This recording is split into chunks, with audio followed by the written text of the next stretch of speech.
Hey everybody, what's going on? Rob Cesternino back here to talk with you about Survivor's most arbitrary and reductive here on Outwit, Outplay, OutLIST, the show where we are once again ranking some of your favorite people and things from Survivor. Tonight, we're going to be talking about the greatest Survivor GIFs in history. And of course, my co-pilot here on Outwit, Outplay, OutLIST.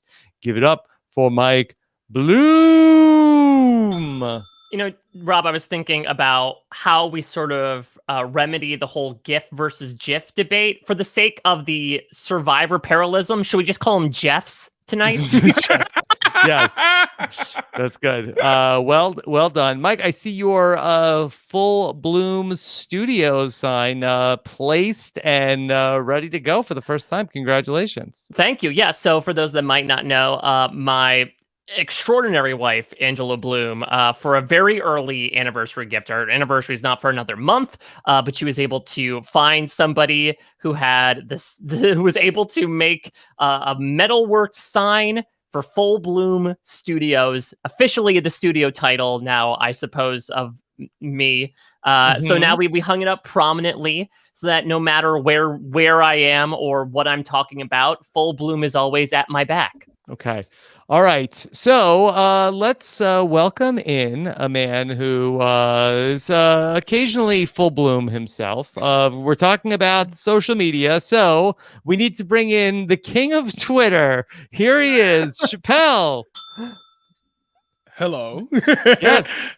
Yeah, Rob, I am flattered to be a part of the Full Bloom tribe at this point. I want nothing more. So I'm happy. I'm very excited. We haven't talked about GIFs before, so I'm ready to get into it. Yes. Now, this is a show where we're going to be talking about social media. I can't help but notice that here we are. I see all the stats from the different social media channels. I see that we already have an angry emoji from somebody on Facebook. What gives with that? This podcast went live, and this person is like, hey, angry. Survivor's not back on yet. Don't what want are you doing? This live podcast happening right now. We didn't even say anything yet. Who was it? I want to know. Name names. Now there's two. I'll name it. Now you're encouraging it, Rob. That's the problem. Is now you're saying, okay, I'm going to pay attention to the angry likes. Now you're just awaiting angry likes. Yeah. You know what? I think that Facebook, that if something is getting the angry emoji, I think that Facebook props. I think that's part of the algorithm. Like half of Facebook is just like, oh, this is making people angry. We better I like this. Yeah, Facebook really is like run by P.T. Barnum in a way of like any attraction is good attraction. I think so. Okay, so yeah, good. You know what? I embrace it. Bring on the angry emojis for every post. Let's do it. I don't care. Let's do it. Well, I don't know. For some reason, this Rob has a podcast has seen 4,000% growth on Facebook recently. Don't really can't explain what's going on there. Are you a fan of the angry emoji, Rob? Yeah. Okay. All right. So, Chappell, how are you doing? I'm fine. I was better before you told me people were angry to find out about this podcast, and I want you to tell me who it was. I would like to know. Now there's 5 people that do it. You can go on Facebook and look. You can go on Facebook. I will. You think I won't? Yeah, go to the Rob Podcast Facebook page. Let me find out. Of course, we're streamed live on YouTube and now on Twitch as well. So our friends can hear what we're saying live as we are counting down Survivor's greatest GIFs. And this this was something that came up on I think it was in the Survivor Gabon countdown that we did with Phil Thompson and Maggie Morgan, and we talked about the GIF of where it was Corinne and Maddie and Sugar, and they're all having the different reactions to Marcus being voted out. And I said, you know what, is this the top Survivor GIF? Let's go ahead and see. I bet that would be a great podcast. Get Mike Bloom on the line. And so here we are to talk about the top Survivor GIFs. Mike, is Survivor GIFs, do you have some go-tos that we're going to see here tonight? So there's definitely some go-tos, as is usual with Outwit, Outplay, OutLIST. We pulled the patrons of Rob Has a Podcast to sort of get a short list of things. And then after that, I know I gave a pass to Chappell and myself, and we sort of culled that down to a good handful of GIFs that you will see tonight. What I noticed in terms of trends is that the vast majority of these are going to be from the post HD era. And I'm genuinely intrigued by that because, again, these were picked by the patrons. Maybe it's just like the most readily available ones or the ones that are usually go-tos. I wonder if it's due to the video quality, because I don't know if people want to see SD GIFs. Could it be just because GIF culture has become so proliferated in the past few years that like so many are from seasons 33 onwards that people haven't really gone back and taken GIFs of those seasons? I'm not entirely sure, but it was definitely a trend that I noticed upon really taking probably too deep of a dive into the world of Survivor GIFs. Chappell, are you a big GIF guy? Oh, yeah. I mean, you can't have a Twitter presence without being able to invoke a GIF here and there, right? And my issue with Survivor GIFs, honestly, is that I'm kind of a Survivor US purist. You know, I don't know where a lot of these GIFs come from when I go into the little GIF search bar and I Survivor GIF. But there's a lot from Australian Survivor. There is a remarkable amount from Australian Survivor. I think the social media team on Australian Survivor deserves like a Webby for just taking every single frame from the hour and a half long episodes of Australian Survivor and putting it into a GIF. Yeah, no, seriously. I've seen so many GIFs of Nick Gadanza, and I don't know if they're good or bad because I didn't watch the episode. So he seems like a nice guy, but I mean, I don't know what the GIF means. I don't know. I don't know if we want this kind of heat, but maybe people can respond to us with some of the best Australian Survivor GIFs as a companion piece.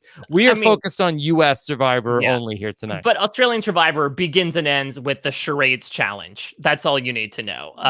That's where the Australian Survivor GIFs David eating the popcorn, I feel like, is another one. But that's a good one, yeah.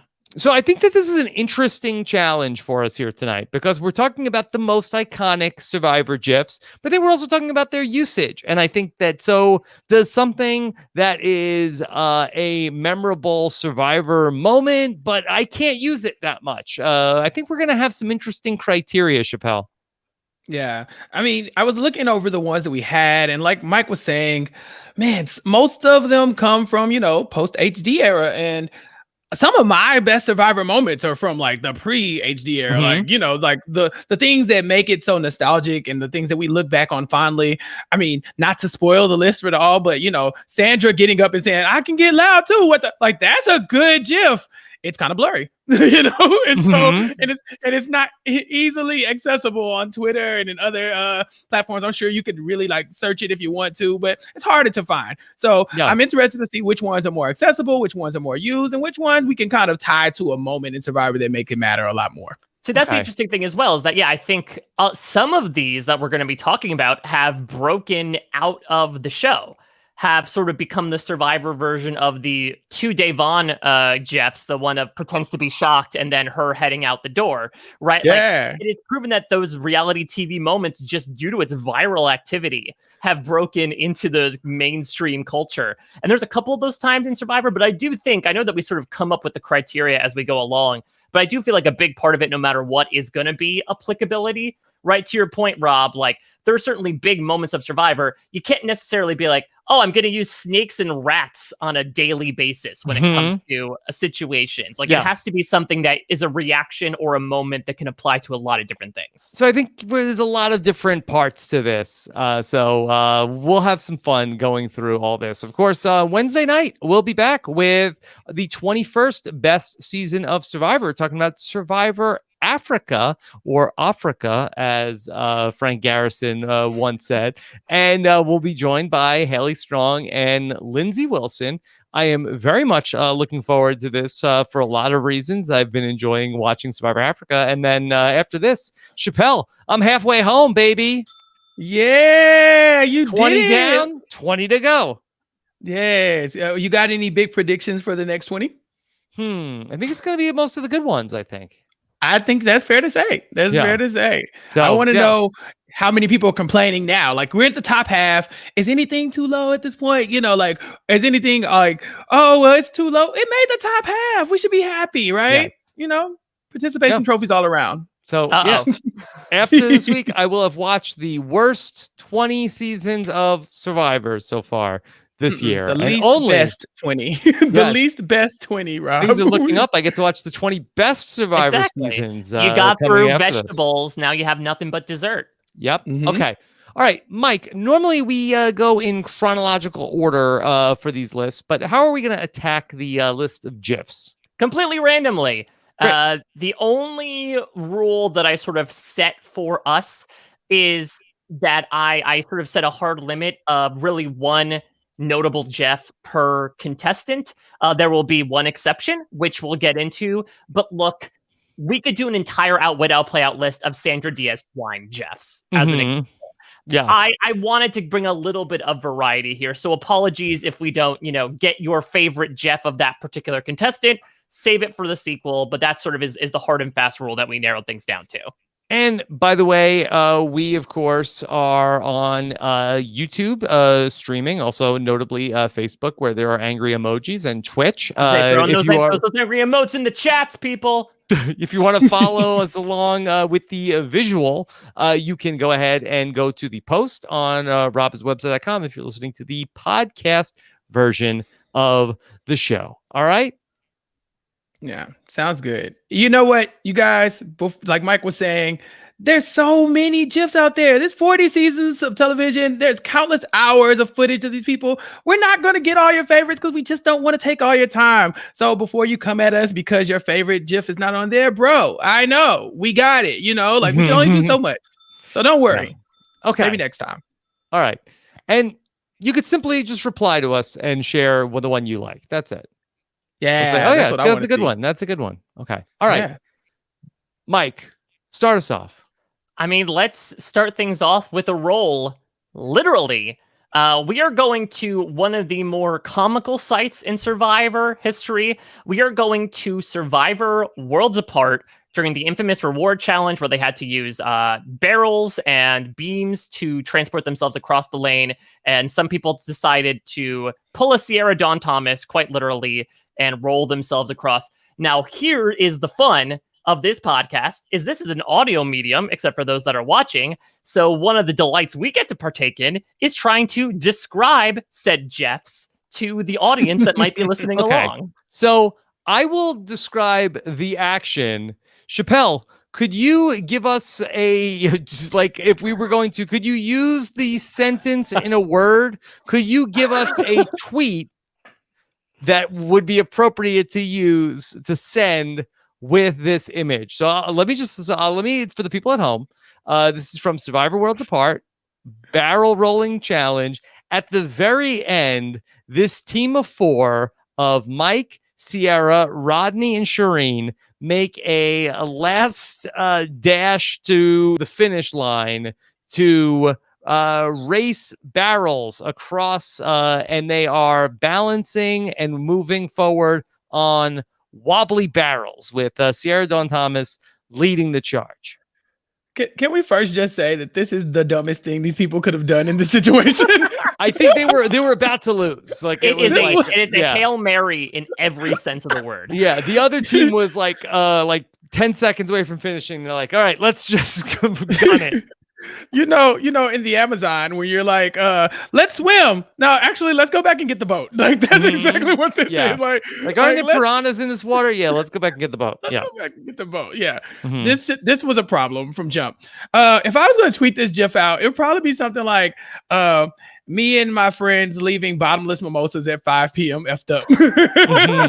Yeah. The mimosas were in the barrels. That's what it was. Exactly. Yeah. So you would use this to sort of say something is either not so sturdy. Yeah, it's kind of wobbly. I'm falling off a little bit. I could think of probably some PG-13 or worse reasons to have somebody. Why is Mike Holloway doing like Hanna-Barbera legs in the back? They're looking cartoonish with how much they're flying around.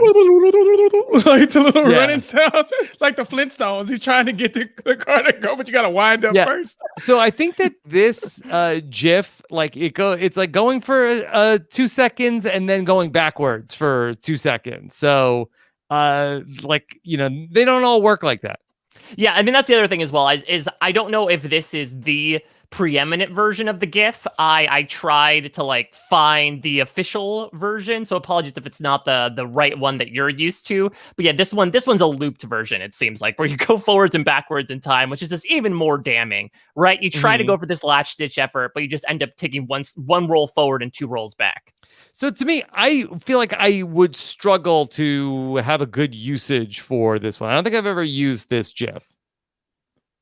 It doesn't look very functional. I'm telling you, like, I mean, this for me, this just jumped out as like, I'm leaving and I'm drunk and I can't really walk, you know, because or I'm drunk enough to think this is going to work and help me win the challenge. It just is absurd that they even tried this. It's fascinating.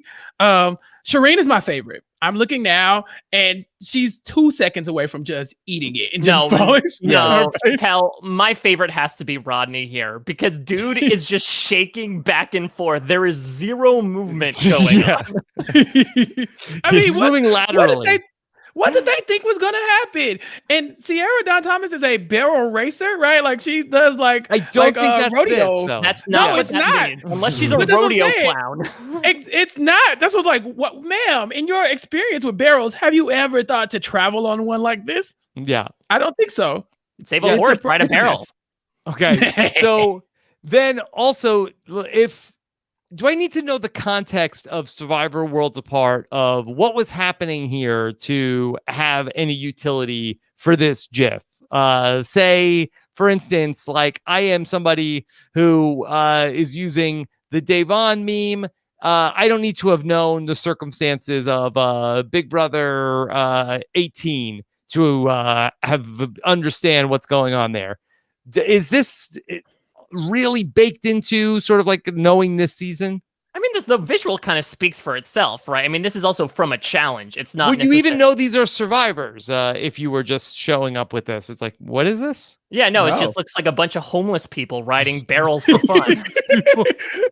Like, there's an episode of SpongeBob where he's like, it's not a boulder, it's a rock, and you can ride this baby for miles. That's them trying to ride it. The pioneers used to ride these babies for miles. Yeah. I think knowing the context actually makes the GIF better because when you know that this cartoony effort is them trying to win a race, like that makes this actually kind of funny because aside from that, Mike's like, right, it's a bunch of vagabonds, I guess, just like hanging out. Yeah. Okay, so let's go ahead and with the view we have, you can see their little feet just going. Like someone lifted up the Fred Flintstone car and you just see him down there twinkle toesing. Poor Rodney doing the teeter-totter in the middle. Okay, we have 4 tiers here on our Outwit, Outplay, OutLIST. They are worth playing for. My life is fine. Ain't no Hershey bar. Forget you. Go home. Goodbye. Okay? Forget you. Go home. Goodbye is reserved for the worst of the worst. The most embarrassing. How did this even get here? I don't think that this GIF, while not my favorite, I don't think it's embarrassing. I would lie. And I think that's a lie. I think that this is embarrassing. I don't think, like, if I was in the GIF, I would be embarrassed that I was in it.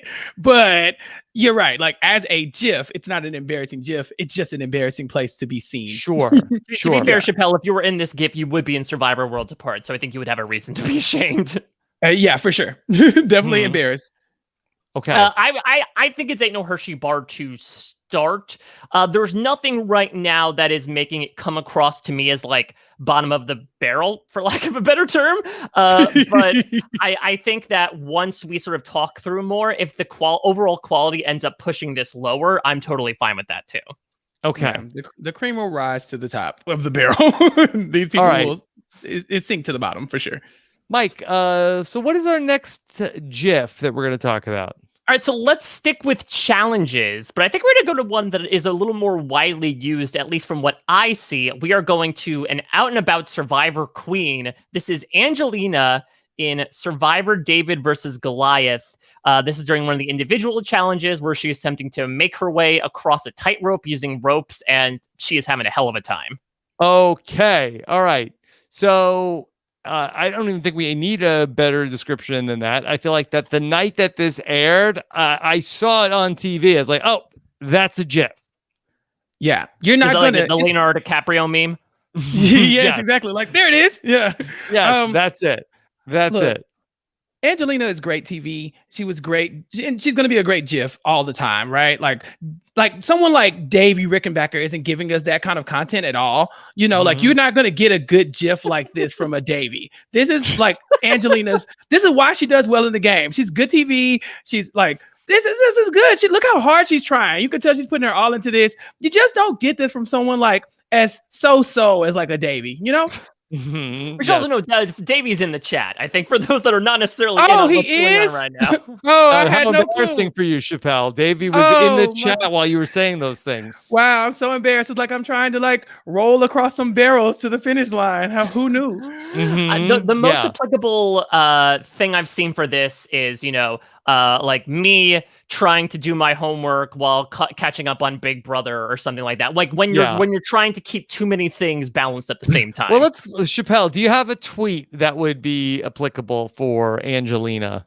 Nah, I got nothing. This is good, but like I think Mike's right. You probably is you trying to like keep your life together. Right? You got all the things falling apart. It's like maybe if I have like the Mr. Krabs swirly meme, like this is kind of like in that same vein of like things are going to hell and I have to hold it together. Right. I think I've seen this a lot of like me showing up to work Monday morning like. Yeah, or like me taking the coffee order for the office, like.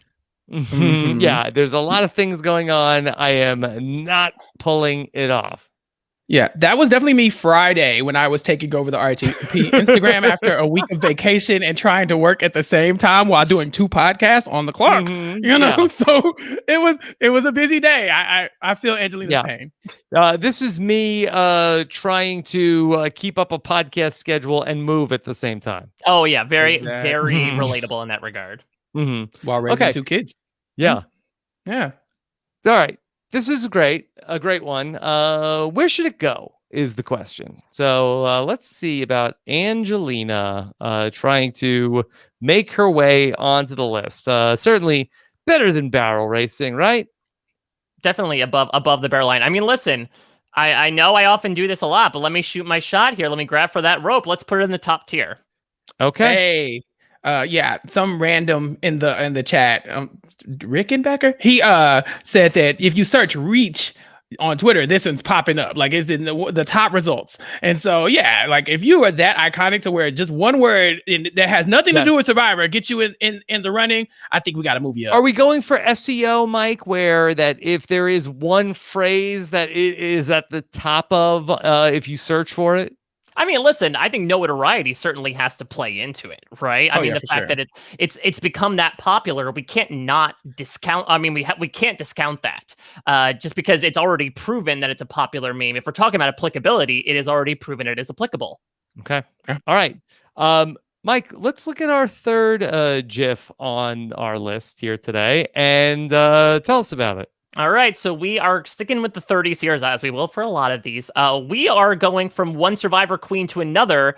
We're going to Kelly Wentworth from Survivor Cambodia, and of course, probably her most famous catchphrase that has been turned into a GIF. We're talking sneaky, sneaky. Okay.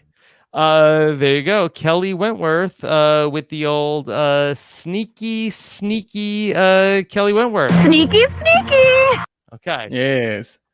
I remember when this happened, I forgot who you had as a guest on the podcast, but weren't they saying that people were basically just like trying to create the GIFs at this point? Oh yeah, the Cochran.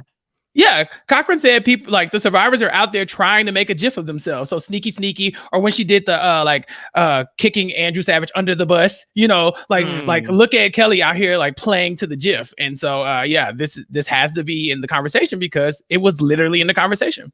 Now, does this sneaky GIF get used outside of Survivor context? That's a good question. I mean, I feel like only a few of them do. We just spoke about one with Angelina. But I think if we're doing the family feud, give me something about Kelly Wentworth. Sneaky has to make the board a bit. And I think if Chappell compared it to another famous GIF of Wentworth, I would say Sneaky is probably the most famous of the things that she's done, more so than kicking Tara Dietz under the bus. Yeah. Chappell, do you see this used outside of Survivor context? Nah, nobody's using this out of the Survivor context. But sneakiness is something that you can apply all across the board. Like showing nobody's doing a tweet like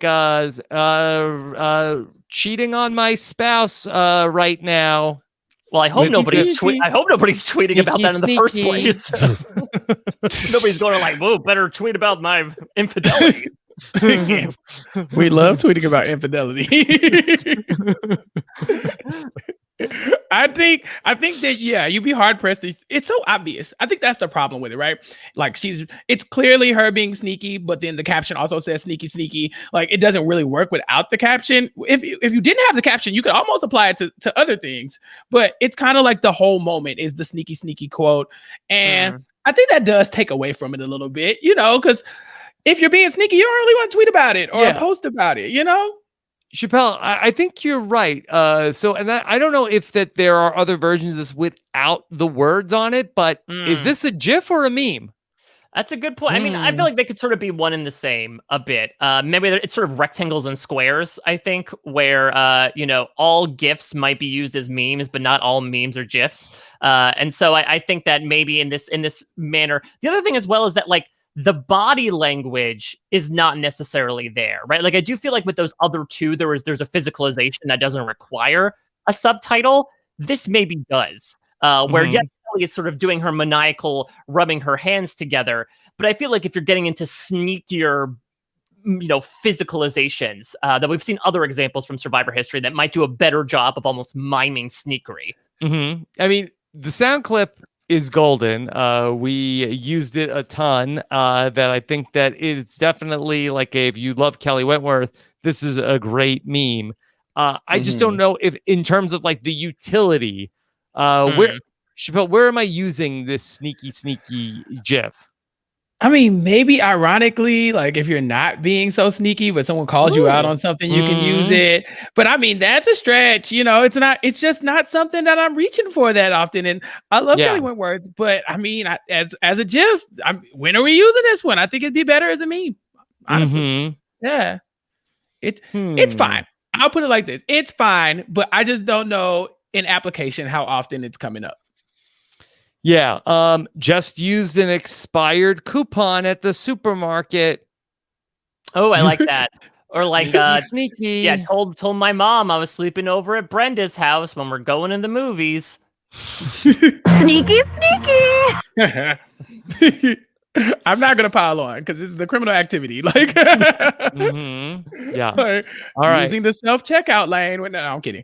I think, I think this GIF is fine, but it's not great. Okay, let's see if we can place it on the board. The Kelly Wentworth sneaky GIF. Okay, definitely, it's not forget you go home goodbye. No, right, but I think it might be worse than the barrels. Yeah, maybe. I think so. I mean, like, gosh. I mean, it'd have to be something that's so that you're doing something that's so not devious that you saying that it is devious kind of makes it devious. Again, some rando in the chat said when I order a water at McDonald's, but I get a Sprite. That kind of thing. So when I got 12 items and the 10 items or less line. Yes, actually, Mike, you're making a good case for this, but like I might have to, bring the clout up on this one later on this week. I have some ideas. You're gonna bring it in. Are we interested to know, just like Davey suggested with the word reach, if we type in sneaky? Let's see. Yeah, let me share with you what we have. If we have better sneaky memes and GIFs here. Okay, so notably, we have the little girl who looks like she's up to something. Dr. Evil, Conan O'Brien, George Clooney over a hedge. Conan O'Brien. My favorite one is Winston. Yes. You see Winston with the head. I use that daily. I used it today. So, I mean, let's see how far down do we have to go to pretty far. Get to sneaky. Even this one that says sneaky. Yeah, I'm seeing several Morgan Freemans before I'm seeing a Wentworth. Why is Morgan Freeman so sneaky? Because he broke out of Shawshank? Yeah. And that was played God. Yeah. No, I would say no. Yeah, that was Morgan Freeman was God. Hey, it's not even the first. There it is. There it is. It's all the way down at the bottom. Down. Oh no, it's below Wendy Williams. I'm sorry, that Wendy Williams one is iconic. That's the sign. If you're below Wendy Williams, that means you're not as a meme yet. That Wendy Williams meme is amazing. That GIF is amazing. Sorry, Kelly. This is low on the rankings. I'm sorry. Okay.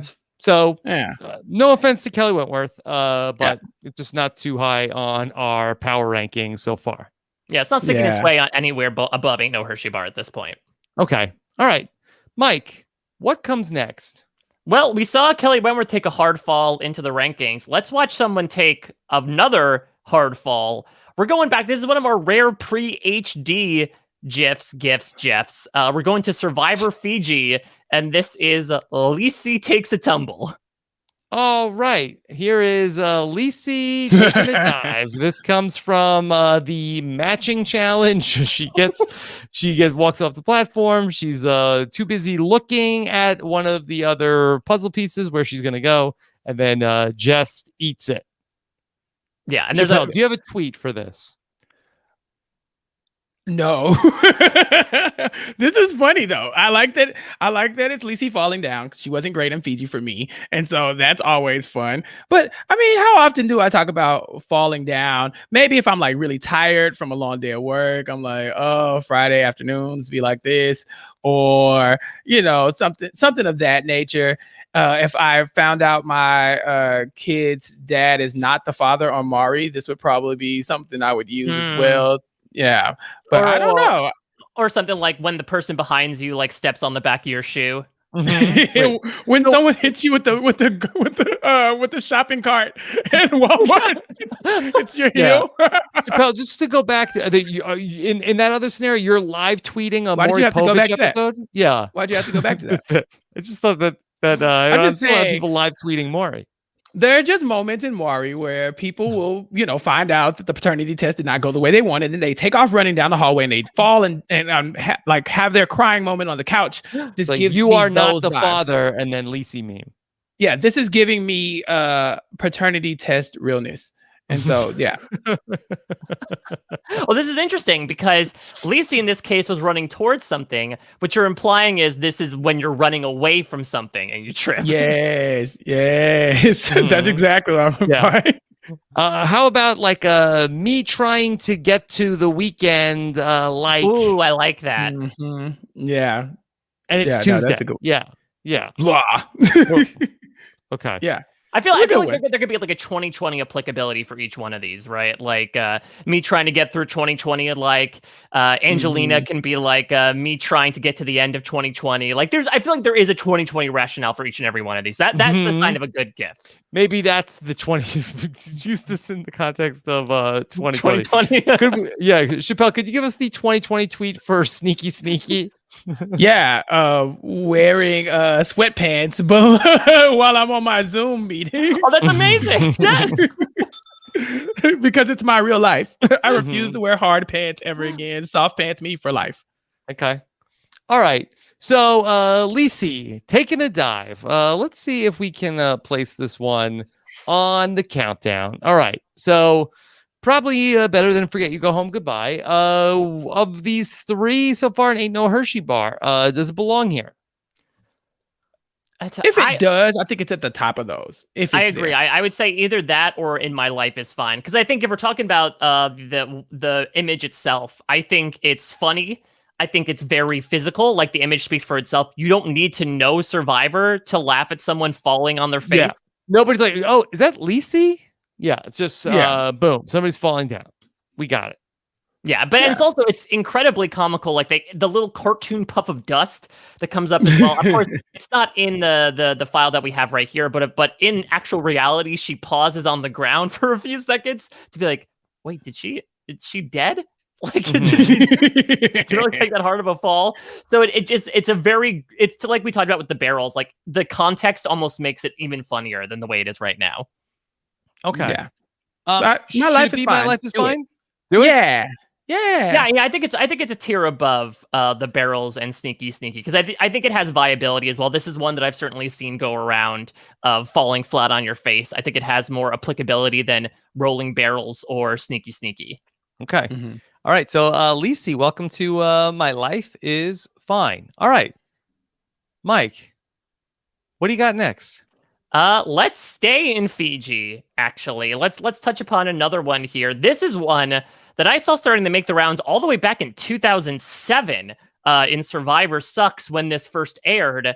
Of course, the fall of the Four Horsemen is iconic in so many ways, and one of them is to watch the fallen faces of Edgardo and Alex, and then consecutively the smiling and nodding of one Earl Cole. Okay, let's see this one. Okay.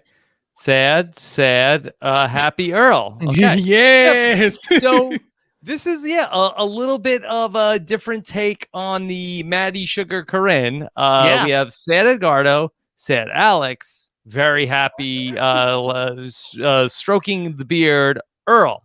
Okay. Chappell, do you have a 2020 tweet for this GIF? You have to give me some time for this one. I love this GIF. I know it's gonna get compared to probably like a Gabon GIF later on. But man, Earl looks so happy. Like he's not even trying to hide it. Yeah, it's perfect. I love it. I don't know what I would use this for, but I need to use it today. Could it be like quarantine news, extroverts, social butterflies, homebodies, is the Earl of like, I'm liking this. Yeah, but just be a little careful there, Mike. Like you're turning the GIF into a meme. This is almost like that you're like getting like the distracted boyfriend on this. I'm trying to do like the Key and Peele Obama farewell, right? Where it's like putting subtitles under each person. This is like me when my fantasy football opponents players are all on the COVID list. Like I'm happy about something, other people are sad. Okay. Yeah, I like that one. I can't come up with something applicable for it right now though. I think I'm still fascinated at how happy Earl looks with no remorse. I know there was probably some movie magic going into this. Maybe that's not exactly how it looked in the real time, but man, it looks so much better now. I wonder, would this be a better GIF if it was just the happy Earl without the context of Edgardo and Alex, and then if it was just the Earl part? I don't know, because I feel like you could also ask that question with the Corinne Maddie Sugar stuff, right? I think a lot of the humor lies in the discrepancy in the reactions. But they're all in the same shot, at least, on that one. But there's humor in the edit here. And much like you did, right? Where it's like, it's the same thing with Gabon, where it's boom, boom, boom. So instead of it all being in the same picture, now it's like cut to this person, cut to this person, cut to this person. It's a different type of editorial style while still going for the same feeling. It's almost 3 GIFs in one. Because like if you just looked at the first clip, you get like you're very happy about something and you're like, oh God, no, or like disgusted about it. And then you have the second one and then you have Earl. So I like that this is multi purpose, it's like the pandemic is over, but I have to go to work, that kind of thing. Like, that's like my face is disappearing. The smile is gone. I thought this was good, but oh my God, I made a mistake. And then you get to Earl, so I like it. So yeah, but the pandemic is over and I have to go to work is almost like that you're starting in on Earl. It's like, oh, good news. No, I'm talking about Mookie's face. Mookie? I'm Edgardo's face. Is that Edgardo's first, right? Yeah. Yeah. He has the biggest grin, and then it just disappears. It's like, oh, you're vaccinated. Oh, but you got to go to work. So that's what I'm saying. Like each of them separately would be a good GIF, but as a whole, yeah, I think it's harder to probably conceptualize a way to use it.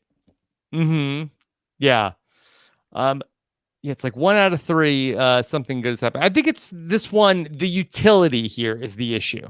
It's tough because you also have to like label yourself as one of them, right? Like which one are you? Are you the Earl? Are you the Edgardo? This is like a Cosmo quiz that never needed to happen in 2007. Are you an Edgardo or are you an Earl? But I just gotta say though, like the image is incredible. Actually seeing someone's face physically fall, you can pinpoint the exact moment their heart rips in half, and it's absolutely delightful. Okay. Yeah. Maybe it's like me and my parents when this happens. Oh, me and my mom. How about this? Me and my parents when a snow day gets announced. Okay. Yeah, that's we're here for that wholesome content. Yes. Exactly. Are we? We're keeping the cheating content off of Twitter.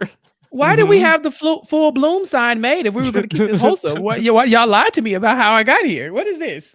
Okay. I was going to get one made for my house too, but I guess maybe I shouldn't. Oh, just maybe I should. Okay. There's foreplay involved. Whoa. Oh all right. There you go. All right. All right. Edgardo, Alex, and Earl. Here we are. All right. So let's get this out of Forget You Go Home Goodbye. Chappell, where are we going with this? Oh, I like this better than all 3 of those, and I'm sorry, all 2 of those, and ain't no Hershey bar for sure. I don't know if I like it more than Lisi, just because even though I appreciate the image a lot better, I just does don't it know belong when in I'm the third using tier or the second tier in your mind? I think it's got to be in the second tier, right? Because like my initial reaction was like, "This is so good," you know. I didn't question whether the image was good. It's just how am I going to use it? I guess is the question. Yeah, which is interesting because I think there's almost a separation, right, between the GIF and how you use it. Like just as a GIF in general, it's awesome. But I think it might get knocked some points to what Rob argued earlier about how it's more difficult to use as a series of 3 images than maybe some of these others. I will say, if and when we do best tribal council reactions, like this is going to be top tier. But for right now, I'm fine keeping it on the lower end of the second tier. Like it's really, really good. No subtitles needed, no context needed. Just want to know 2 guys are happy, then they're upset. 1 guy is really happy that they're upset. But I feel like it's less succinct than the 2 above it. Yeah. All right, Mike, what comes next? All right. Well, we talked about Kelly. Let's go with one of her fellow members of the Witches' Coven, as Stephen Fishback would put it. I mean, listen, I had a lot of Sierra Easton eye roll GIFs to go through. I picked one. It might not be the best one, but this is the one I'm choosing. It's to represent all Sierra eye rolls. Okay. Oh, so good. It's so good. Because there are ones where like her eyes defy biology, where like they get stuck and then they move like windshield wipers. There's too much freaky deakiness going on. I think this one sums it up pretty well. Like she's dissatisfied. She has a little bit of like the lip snarl as well, like she's being possessed by Elvis. Okay. If you do an eye roll search, type that into Twitter. Is this prominent? You have to really scroll through it. You have to type eye roll survivor, eye roll Sierra. Yeah, so I'm not gonna lie to you. If it's not prominent, it should be, because this is a good eye roll. It's one of the best survivor eye rolls. Yeah, I mean, if you go to eye roll survivors, Sierra is 2 of the top 6. Okay, all right. Okay. 2 of the top 6. Ironically enough, one of them is looks like Kama jumping up and down and cheering. Not really an eye roll, but all right. Well, thank you, algorithms. Yeah. Okay. Boy, this is the kind of eye roll that you give right before you vote out your mom, I think. That's not even this season. Yeah. I don't know. This feels like shows you what she's capable of. I get legitimately scared with these Sierra eye rolls. Again, this is the most tame of them all, but I get afraid that she's like gonna get sent back in time or something. With the amount her irises roll up to the back of her head. Is that what happens? It's frightening. I want to go to the Yeah. Haunted Mansion and see Sierra Easton sitting there just rolling her eyes at me, getting spooked. Yeah. Yeah. Okay. Chappell, do you have a tweet that we could have for this Sierra eye roll? I mean, not this. The good thing about this GIF is that I don't think I need a perfect tweet for it, because there will always be a time where someone says something you don't agree with, where you can roll your eyes, and So you could just reply with this. This is a perfect reaction to, maybe like, I don't know, LaTanya Starks talking trash about me on the timeline or something. I'm like, oh, here we go again, and so, yeah, that's me for sure. I like it because Sierra, her character on the show was very much Laura Moret's daughter, who ended up voting out her mom. So this being at eye roll, it's kind of like a teenage type move, even though this isn't that same season, she still has that characteristic about her moving into the second season, the girl who voted out her mom. And so I'm liking seeing, that. Yeah, she has a lot of good faces that are all like seemingly from this season. I don't know if I don't remember that many. I mean, she only went to a couple of like post-merge tribal councils, Mike. But there were enough to fill the eye roll quotient, right? They're not even from her on the jury. They're her wearing the buff. It almost looks like they're all from the same tribal council. Yeah, but it looks like that. So a couple of them have Spencer next to her, but now that Joe is behind her to the right. Jeremy Collins. Yeah. Yeah, so I think she's really just saying, like, let me just spread as many around as I can. I don't know how long I'm going to be here for, so I might as well roll as many eyes as possible. Chappell brings up a good point in that I think this is one of the only ones we've encountered so far that you can use as a response. Like, if you tweet at me and I just respond with a GIF of the barrel rolling from Worlds Apart, you're going to institutionalize me. That's just absolutely ridiculous logic. Yeah. So I feel like that this one is very good. My only issue is that there are so many similar ones that I know that this is, and we get hung up on this sometimes on Outwit, Outplay, OutLIST, where that, Mike, you say this represents all of the Sierra eye roll avatar. But that if there are 5 Sierra eye rolls, like, I don't know necessarily how to rate this one. I mean, it's the eye roll franchise. It's the MCU. The C stands for Sierra. In terms of like the amount of the properties that she represents. And maybe that just means that she's a little bit of a mogul when it comes to GIFs. Maybe it's of the same reaction, but at least she has different varieties of it. Chappell, what's your thought on this matter? I agree with Mike. I think that because she has so many eye rolls, but they're all pretty much, this is either like the same tribal council or like literally 2, and she's wearing the exact same thing. She looks like this could have been the same, like 2 different eye rolls within 30 seconds of each other. And so I don't think we have to get into like which one is the best, because like the trademark of Sierra eye roll lives on in this GIF, and this will be like the avatar for all the eye rolls that Sierra does moving forward. Okay. All right. Is this the best Survivor eye roll? I will ask that question. So Rob, when you did your Twitter search for eye roll Survivor, what else do we got in the running? Because we have to have like a Courtney Yates in there somewhere, right? Yes. So I can go ahead and bring up Survivor eye roll, and there is a Courtney Yates, but I wouldn't say it's a great eye roll here. So again, we have our quota of the Australian Survivor. We have this Courtney Yates. Not particularly great. I'm surprised that we don't have more Eliza here. I feel like that she's a notable eye roller. And then do me a solid and search Survivor eye roll, but make eye roll 2 different words. Ooh. Hey, when you get into the GIF game, you gotta go deep. Okay. Now look at that one. Okay. You see that eye roll, that fourth Which one? Tell the people that listen to the podcast. She's doing she's doing like a and kind of like rolling her eyes at the same time. Sierra's doing the most in that one. Yeah, that one where your avatar is. Yeah. Yes. No, this is, I think that this one is like it might be a little bit. It's just like a couple here. It's more animated, but it's not as annoyed as the other one is, probably. Right. She also has one where her eyes go back and forth like a cuckoo clock. That's what I'm saying, man. Like, I'm legitimately wondering if she's like an X-Man, and she's got the power to roll her eyes beyond 360 degrees. It's the worst power. Like, it's like, I can make my nails really long. I think Sierra as our patron saint of eye rolls is fine. How about this for a tweet? Sierra's eyes be like, oh! Yeah. I went to the people from Survivor Worlds Apart on the barrels. Okay. Exactly. Except for Rodney's. Rodney's that one eye that gets stuck going back and forth at the top. Mm-hmm. Yeah. All right. So Sierra, eye rolls. Where are they going? I think it's one of the most applicable ones we've seen so far. Maybe since Angelina. So I think that gives it a good boost. I do think maybe like quote unquote creativity might bring it down a bit. It's not exactly unique to watch someone rolling their eyes on Survivor, but she is arguably the best at doing it. Yeah. If anything, for me, this has to be at the top of my life is fine.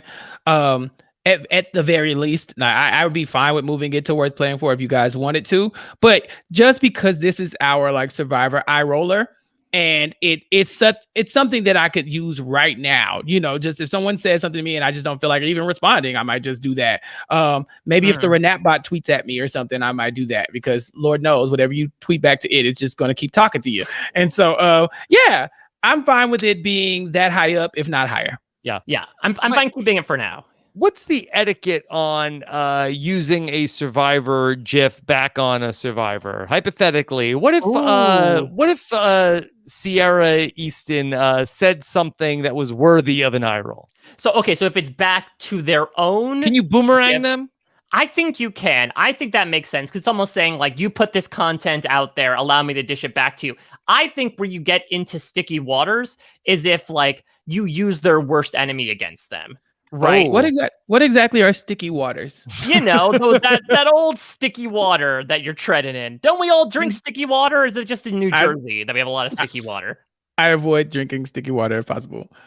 Yeah, exactly. But it's so like, for example, you know, if you tweet Cass using a GIF of Andrew Savage, right? Like that feels almost insulting. That feels a bit more of poking the bear than like churlishly tongue-in-cheek using their own persona against I feel them. like of all of Cass's enemies, I feel like you didn't even get like a top 5 one for Andrew I don't know. Savage. I mean, there at least in Cambodia, there were some tensions going on. But yeah, otherwise, if you put Spencer, you could put Trish in there if you want to. Tony, sure. Yeah.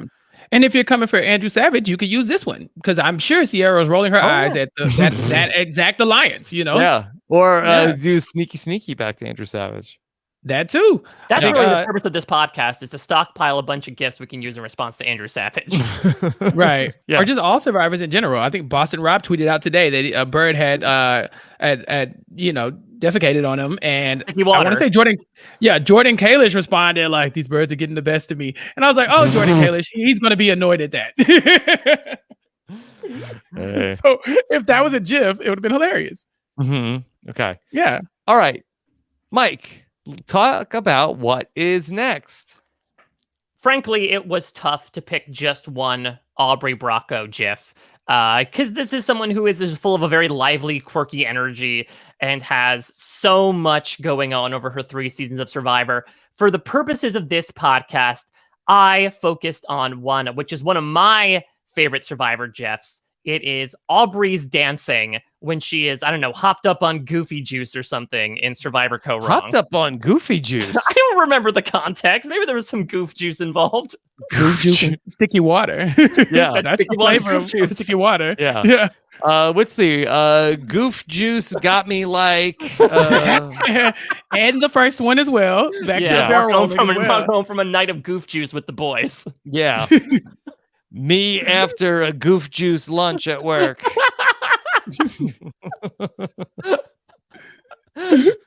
Okay. All right. Aubry dancing. Here we go. I'm not sure what Chappell. What's the context that I'm using? Aubry's like awkward come hither dancing. I got nothing.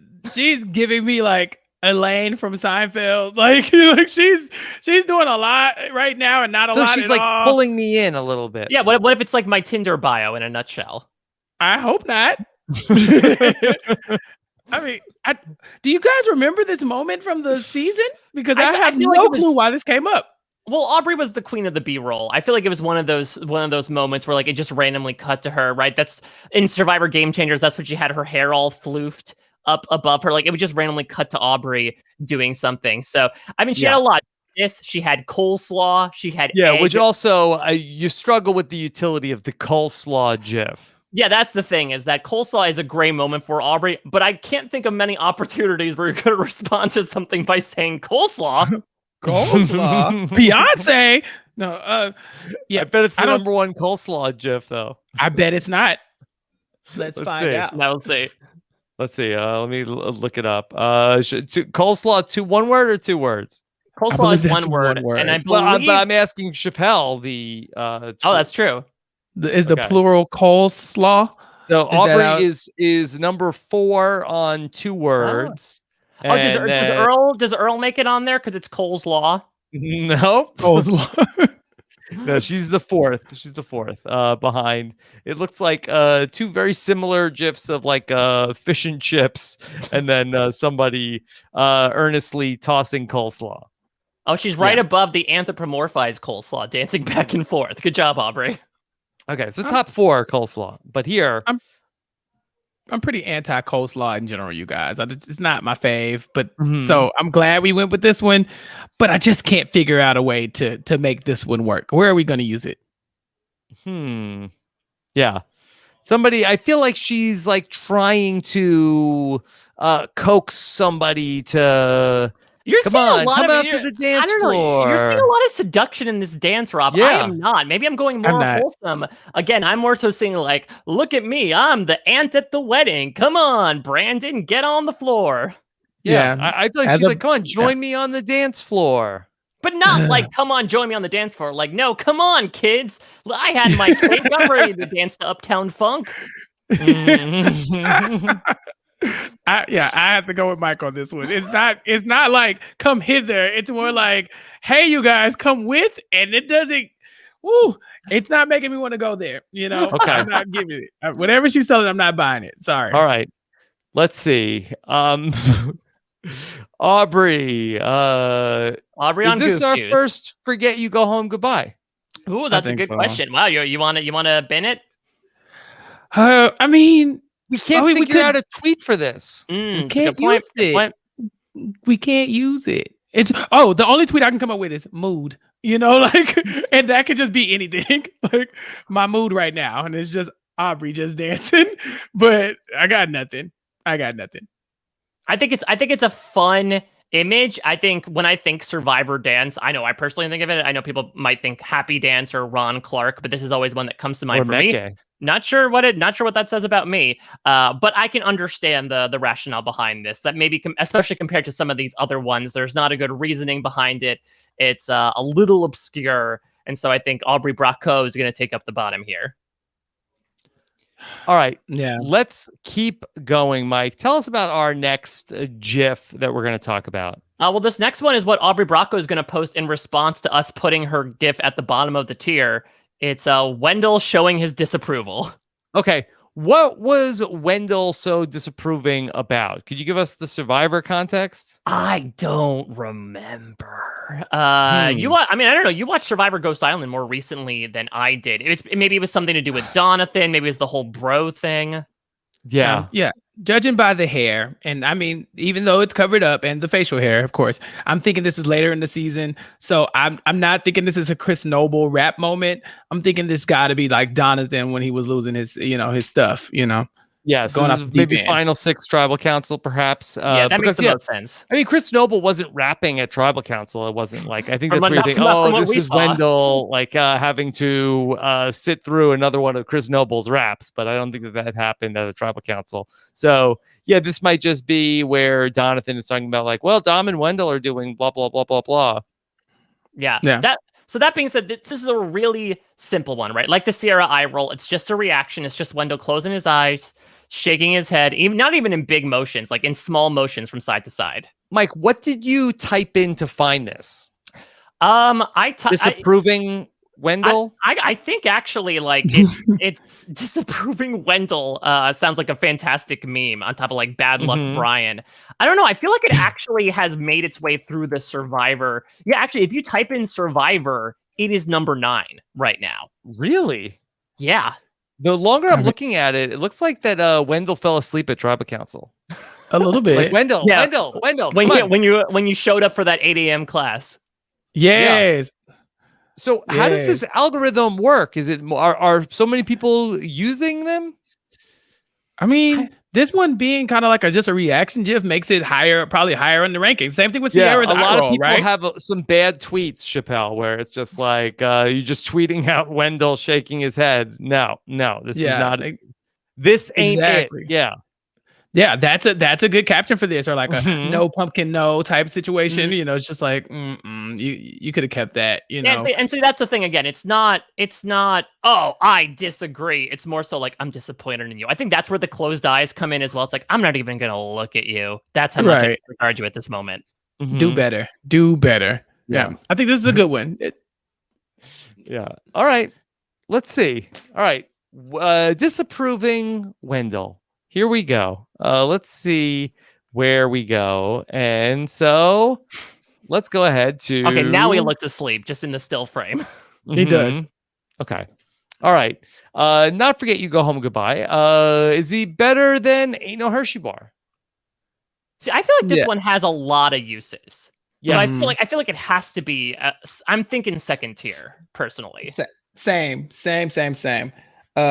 It's more functional than the Edgardo moment for sure. Yeah. And I mean, it's not as funny as the Lisi one. I'll say that. But I could see it getting more like spins than the Lisi one. You know, like I'd probably use Wendell more. And then, of course, if you search Survivor GIFs, it's in there. It's in the running for like the top spot. Top 10. Yeah, I feel like that it bears some weight there. Listen, I don't know who's using it, how Wendell has broken out, it seems, but it seems like this is just a very relatable reaction, which, as Rob said, I think this and the Sierra reactions very much apply to like internet culture in general, just softly shaking your head at someone posting some foolish crap. And so I think that it has a lot of utility, even if it's not as outrageous or over the top as Lisi falling. Okay. Let's put it ahead of Lisi. Yeah, I think Sierra gets the nod here. She wins by an eye because at least hers is more animated. Wendell gets the nod. Yeah. Or the shake. Yeah. The shake. Okay. All right. So right now, we have Angelina all alone, worth playing for, and then My Life is Fine is Sierra's eye roll, disapproving Wendell, Lisi falling, and smiling Earl, while Edgardo and Alex are not happy. Okay. Yeah. All right. What's next, Mike? We're going back to Survivor Worlds Apart. Surprise, surprise, a cartoony season is really kindling for the GIF fire. We are going to one that I know is often used by one Dalton Ross. It is Shireen raising her hand in objection. Okay, yeah. He likes Shireen raising her hand and Steven crying. Those are Dalton's two favorite GIFs. Okay. Shireen raising her hand. This is the moment where that Will says, hey, what if I sit out of the challenge and give up my shot at immunity? Could I get my letter too? Because I was not at the auction when people bought letters. And Jeff said, hey, it's fine with me. As long as nobody objects. Is there anybody here who would object to Will getting a letter? And that's Shireen. Okay. Yep. It's a good one. It's a good one. It's a good one. Yeah. All right. What's the tweet though? Raise your hand if you've ever been felt personally victimized by Regina George. She doesn't even go here. I like this. It's one of those like, who among us, huh? Who has it? And just kind of like your hand just kind of goes up casually in the background, like, yeah, you're talking about me here, talking about me. Or like playing Never Have I Ever with the church youth group. Why would you do that? Maybe you got a lot of goof juice in you. Decide to play Survivor at church. No, isn't that his body? His body's made of goof juice. Some say. Rob, what do you got? Never have I ever broken the word of a strong handshake. Yes. Yeah. Anybody here stoked on pie? No. Stoked on some pie, yeah. When I get asked if anybody here is stoked on pie. Yeah. Anybody turn up the volume of their podcast when their family is talking? Oh, I like that. I like that. Yeah. So, or like when somebody asks like who got someone a keychain at the Yankee swap. Yeah. So I don't think there's a ton of utility here. I think it's a better moment than a GIF. Yeah, I don't see a lot of usability outside of Survivor. Like, this is not a Wendell or a Sierra. I can use it really in reaction to anything. The reason Dalton Ross uses it is because he usually uses it for raise your hand if you're excited that Survivor's coming back tomorrow. I feel like there are a bunch of other hand-raising moments in pop culture that supersede Shireen here. Well, that's a good question, Mike. Let me type in raise hand into the Twitter search, and let's see, where is Shireen and the Survivor moment? Not high on the list. Is it on the list? I'm still scrolling. Oh, okay. Yeah, I don't see it. So my issue is that I feel like if you were to apply this hand raise correctly, you got like a 10 out of 10 tweet. Right, like if you do it correctly, this is gonna get you your gold, because she doesn't even look happy to be raising her hand. She look like, I have to do this. Like, you leave me no choice. And so if you can find the right moment to use this, I think you're gonna get more mileage out of it than you would get from any of those other like GIFs. However, you're probably gonna have less of an opportunity to use it than most of the ones that we've talked about already. Yeah, okay. It's a good point, because like you have to be in a situation where like you are the lone person and you are ashamed of being the lone person to opt into something. It's tougher to use. It sort of is in that Four Horsemen mold. There has to be a very specific situation. That being said, I think what helps this one, maybe more so than any ones we've experienced so far besides the Four Horsemen, is that it is linked to a big moment. Right, this was a big Shireen moment from a big episode, and so I do think it earns some points in that regard. Okay. Yeah. All right. It's like if you asked who was keeping Taco Bell in business, and then like my hand just kind of goes up. Yeah. Who's responsible for this? Who still has a GeoCities email? Oh my god. All right. This is not Forget You Go Home Goodbye. I don't think so. I think we just came up with like a laundry list of ways you could use it. Okay. All right. So then, is it better than Sneaky Sneaky? I think so. Like, I think both have ones that they're replaceable, but I feel like this has more to it than Sneaky Sneaky does. Okay. But I don't think it's better than the barrel rolling. Yeah. I think they're both in the same vein of, if you can find the right moment, you're going to get some gold. It's just getting that moment to use it, because these are both good GIFs. I want to be very clear. It's not like this is a bad, like the Aubry dancing one. She's not really dancing. We can't really tell what she's doing, so it's not a great GIF. But these two moments, if you can utilize the wobbly legs or just like the shameful hand raise, I think you got yourself something there. Yeah. Yeah. All right. Mike, what's next? All right, we are going to the very next season. We're going back to Survivor Cambodia, and this is poor Spencer Bledsoe yelling, "Come on," in the rain as it is mercilessly pouring down on him. Yeah. All right, Chappell. Full bloom. Let's do it. Yeah. What is the utility of this one? Oh my god. Like, I feel like I'm using this more as a response than an original tweet. Yeah. It's like I see some like and while this is a man who is in distress, that we are often the utility is like, I am very pleased with what I have just seen or read.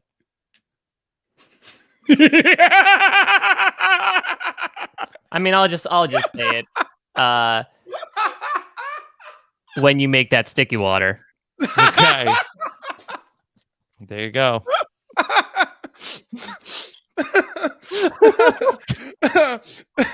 I couldn't do it, Mike. I just couldn't. I couldn't do it. Here, this is from MJZ the best. When you find out Chappell is on the podcast. Yeah, there you go. Yes. Yes. When what was it? When Big Brother season has just got announced, the next Big Brother. This is bad. This is one of those Chappell o'clock GIFs. You know, yeah, like 2 a.m. Definitely like choke me with a leather belt was somewhere around this time. I don't. Yeah. I mean, I think it almost does better because it's completely incidental, right? This is from when the poor Cambodian contestants are just being pounded by rain. And this is, I think, where Jeff is sort of talking about, I think this is when he makes the offer, right? Of like, oh, if you pull the rocks, you get this new shelter built. And I think Spencer's just like, come on, please get me out of this cold misery. But again, taken out of context, it's, I think it's something that maybe Bryce Isaiah would have a lot of fun with as an image. This is such a good GIF, y'all. All right, so let's see. How good is it? Does it satisfy the reaction that Spencer gives? Okay. All right. So, what's the ceiling for this? Is it in worth playing for? Ooh, that's a good question. I think so, you guys. I really like it. This is a family podcast, and so sure. I won't say, I won't give any examples of any tweets that we could probably use this for. But if you would like to see some, Chappell O'Clock starts around 11 p.m. Central Standard Time. And so maybe just pop in on Twitter sometime. You might see it utilized in a good or a bad way. And then when Chappell makes those tweets, then I'll send him Wendell. Yes, and Mike can roll his eyes with Sierra. Like, yeah. Don't send me the Wendell one. Not that one. No, I have seen this many times when, like, I think it's been used mainly when something good happens from a person's perspective of like, oh, when Andrew Savage gets idled out, that type of reaction, like, oh, I am in bliss right now, send me to Nirvana.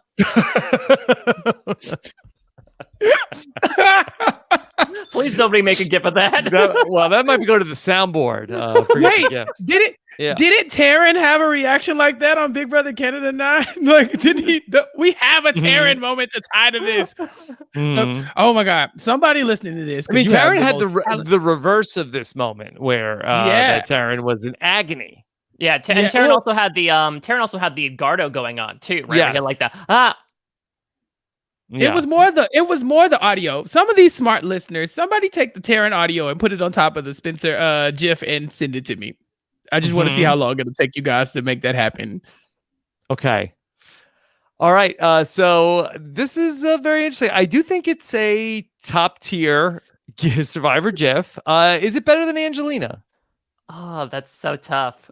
Ew. I mean, it's not tough for me. You think it's above Angelina? Rob, you got to ring the bell on this one, man. This is a good GIF. It stands alone. No words are needed. That's the best kind of GIF where you could just tweet it and people are like, "Oh my God, Chappell!" When Spencer gets the top spot on the list. Oh yeah, there you go. Yay! I'm moist with pleasure. Well, I'm glad you clarified the source of the moisture. Yes, by the way, the reason. Yes. That I think that this is like the GIF cousin to the Karishma meme. Yeah, I really like that, right? The I'm wet Karishma meme. This is like the motion version of it. I had to clarify it for people that might not remember. Yeah. Okay. All right, let's keep moving. Keep moving. Well, Mike, what's next? Karishma tweeted out today that she found one of her old Facebook statuses about JT. I was like, ma'am. And she was like, that JT is such a good looking. Karishma, please calm down. Don't use the Spencer GIF just yet. Exactly. It's like the Facebook status from 13 years ago version. Well, Spencer is currently waiting in agony, as I'm sure many of our listeners have, that this hasn't come out yet. Let's roll it out, Rob. Scroll on down. Here we go. The reason for the season. Maddie, Corinne, Sugar, Survivor Gabon. Incredible. Yeah. So this is a very funny clip of the really like the three different reactions. Corinne is horrified. Sugar is shocked. Maddie is grinning ear to ear. Charlie gets kind of left out. He sort of like moves out of frame by the end of it. Now, Chappell, my only issue here with this is not a ton of utility. Like you really need to nail like my mom, my dad, and me when this happens. Like it's again three people. You know, it's almost like that. This is like kind of maybe pre-meme. I kind of feel like that you could meme this easier than come up with utilities for times to use it on Twitter. Yeah, for sure. Utility is gonna be hard. This is definitely one of those situations where you're at like the football game and you're sitting in the like amongst all the fans from the other team, you know, and then your team wins. Yeah, this is definitely one of those moments. You're watching the game and everybody's rooting for the one guy, but you got money on the other guy. Like that's what this is. Now, can you use it all the time? Probably not. But as a GIF, when we talk about iconic GIFs for Survivor specifically, this one tells you, like, if you are a Survivor watcher, you can tell that they have buffs on, so they do look like survivors. And it goes back, you know, years. People have been talking about this GIF before GIFs were a thing, you know? So you got to give it credit for just longevity and for being, like, the title of this whole thing. This is, like, the one that everyone's been waiting on, like Mike said. Like, you got to have to kind of give it its flowers here. I mean, you ask, does it have utility outside of Survivor? History has shown very much so. It's been seen on various subreddits, been used several times, and it's been so popular that I believe Mario Lanza said one time that it crashed his website when he hosted the GIF, and people just kept linking back to it again and again and again. Somehow, this is the one that made it out of town. You know, this was in the small town Survivor. This is the one who went to LA, became big, and won an Oscar. Somehow it made it out and is now it disseminated itself into like the mainstream culture at large. Yeah, I mean, it's an incredible clip. It's just like as a tweet, it is something that is it's hard to stick the landing on. I mean, it could be like you know, me watching an R-rated movie with my parents, and then the first nudity scene happens. You know, like, again, it could be this matter of two people react badly, I smile. I think, Rob, you brought up a great point before. I think the advantage this one has over the Four Horsemen is that it is all in one frame, yet it happens bang, bang, boom. Like, there's just so much great comedy. It's almost like it was directed. It just has such a great sequence of dominoes falling. Yeah. So, it's got to be top tier. The question is, just in terms of how can I use it? Okay, so let's get Corinne, Sugar, and Maddie. I do feel like for Maddie, I feel like that this is it when you talk about Survivor Maddie. Like Corinne and Sugar, they're known for other things. I feel like that this is basically all Maddie's got. Do you think Maddie was like, oh, remember me? I'm the guy from the GIF. Can you give me sandwiches? Yeah. That's it. That's all Maddie has. All right. So it's in the top tier. Is it number one? I think it has to be. I think it is. I have to fight you on this one. All right. Okay. All right. That Spencer GIF is just hilarious. I haven't laughed like that in days, and that was a good, healthy laugh, Mike Bloom. You gave me that laugh with that GIF. I just the moment. It was such a moment, and it will continue to be moments. That is always going to be hilarious.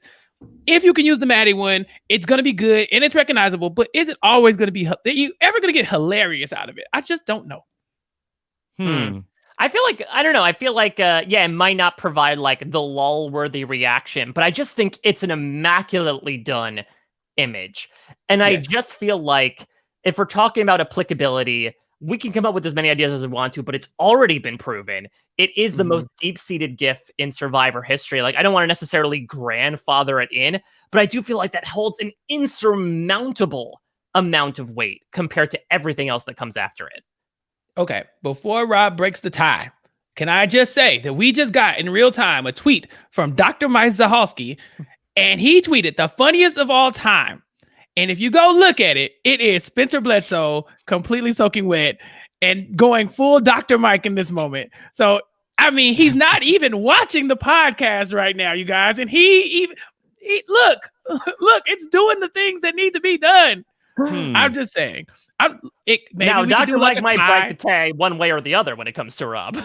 Yeah, that's true. Yeah, boy. True. So yeah, looking at this, so I definitely feel like that. I think Angelina should be moved to third here on the list. So for me, I am really about the utility here in this, where that this is the Maddie Sugar Corinne thing is a great moment in the season where Spencer like this is, I think, is a better GIF where that I'm going to use it more. I'm going to go to it more. It's funny every time you see it, where that it's almost like that.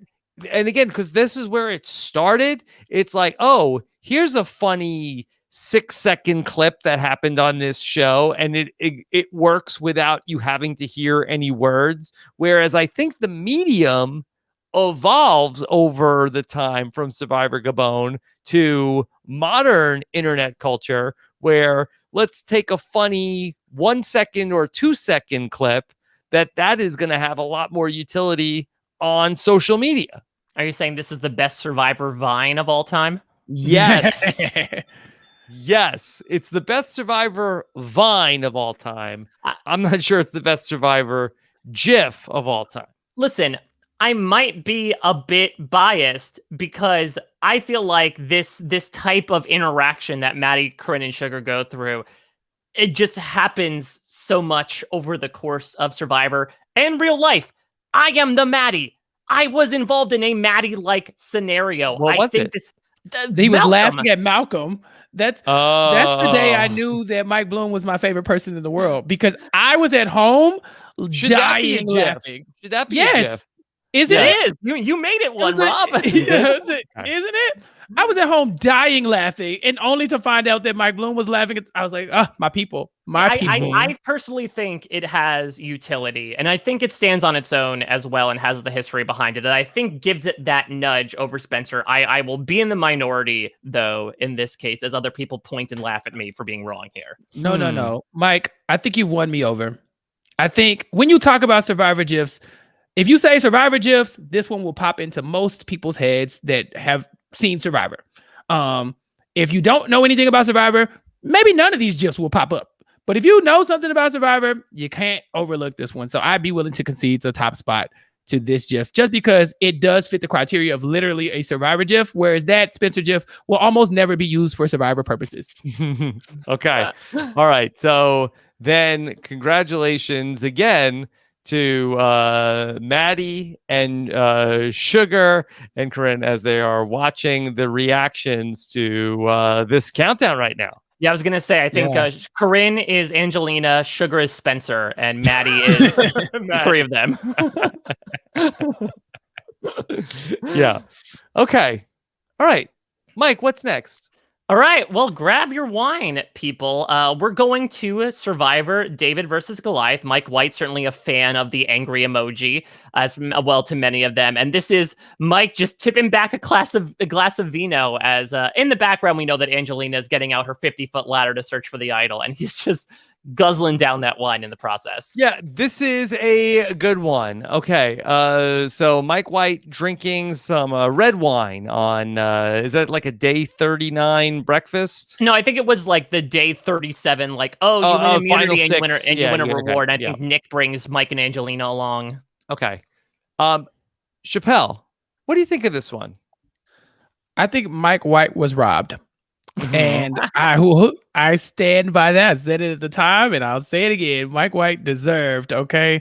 This moment means so much to me because people have said, Chappell, would you ever play Survivor? Would you ever play with your brother? And the answer is always no. No, absolutely not. You do not want to see me out there as your first boot, like literally laughing my way to Ponderosa as I have embarrassed myself in front of millions of people. However, if I ever made it to the end of a season, this is what you would see me doing.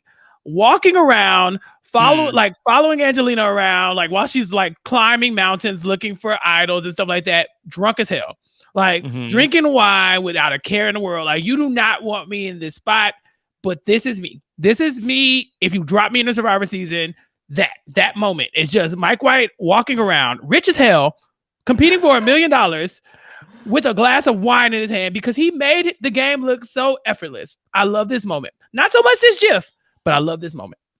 Okay. Let's see. Where do we place it? All right.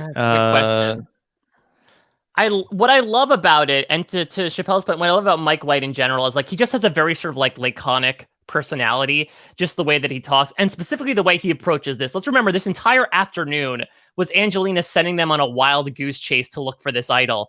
And Mike's like, I don't care. I just want to drink my wine and have fun. Like, it's very much that exasperated thing of like, oh God, I got to get through this thing. Like, I've seen some in the chat that's really great of like, yeah, like Lemoyne says, me camera off in Zoom meetings. I've heard like me at the family reunion. I think it has a lot of relatability of like, well, got to get through this. Might as well crack open the red wine.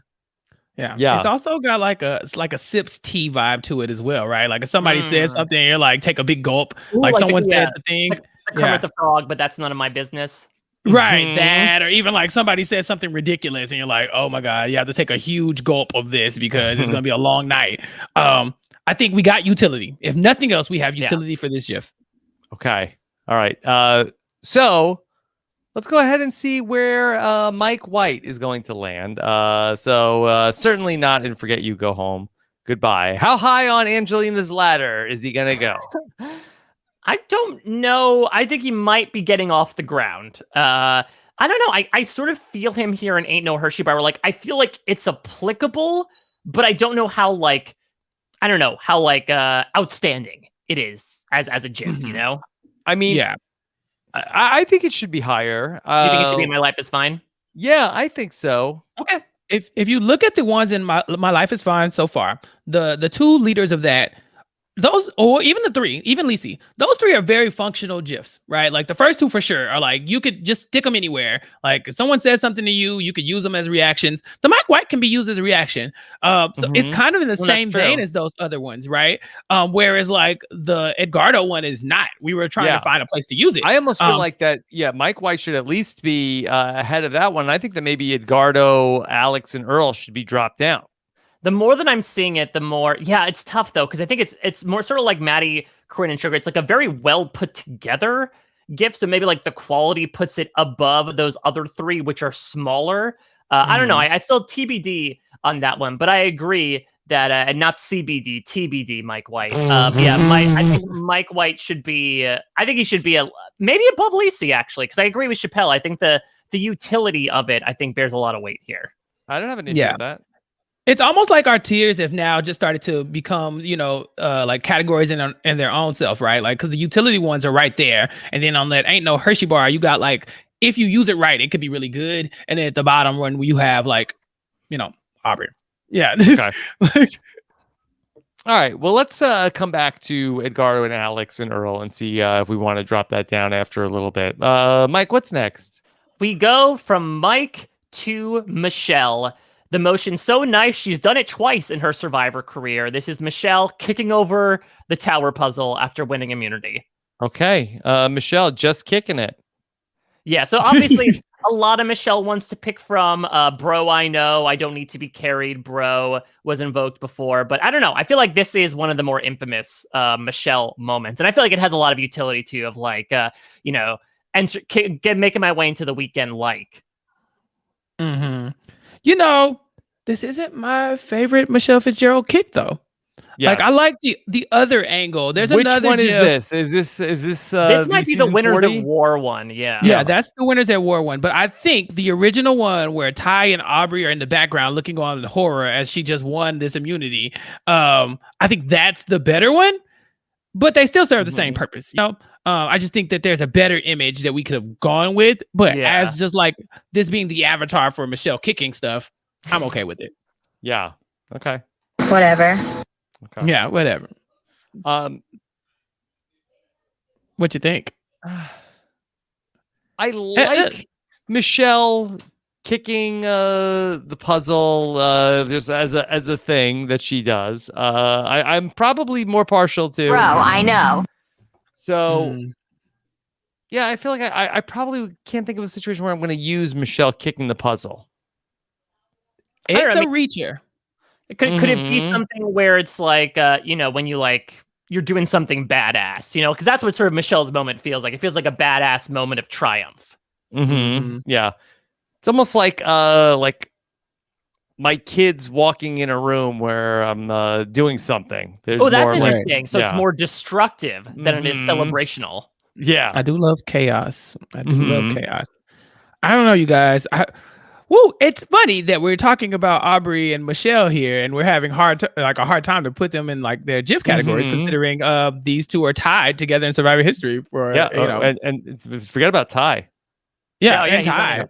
Yeah. Well, he would have been in the other one, So, I think it's a good GIF. I think it's only good because if you know the context, then this is like her signature, right? She did it twice. She won once and she almost won a second time. She, it was the same exact challenge. Like this is like the Michelle, like in her, highlight package, reel. Yeah. Yeah, for sure. You're always going to get the kick, regardless of which season. Even if if she plays again, we're going to get the kick. They got to make it happen. So that's kick, why, Michelle. Yeah, do kick. It. Yeah. But I think you have to know that in order for this to really have the impact that it should have. What about 2020 versus My Plans? Oh, I like that. That's always. I know that's one of Mike's favorites. Right? Yeah, always love that use. I think we bring it back to 2020. I think it does have utility in that regard. It does. It's tough. It's tough. All right. So something getting destroyed, something like somebody busting in. All right.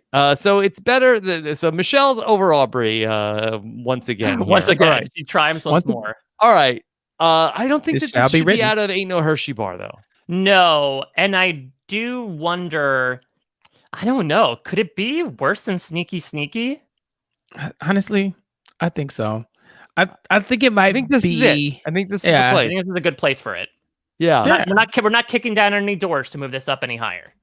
Exactly. Okay. All right.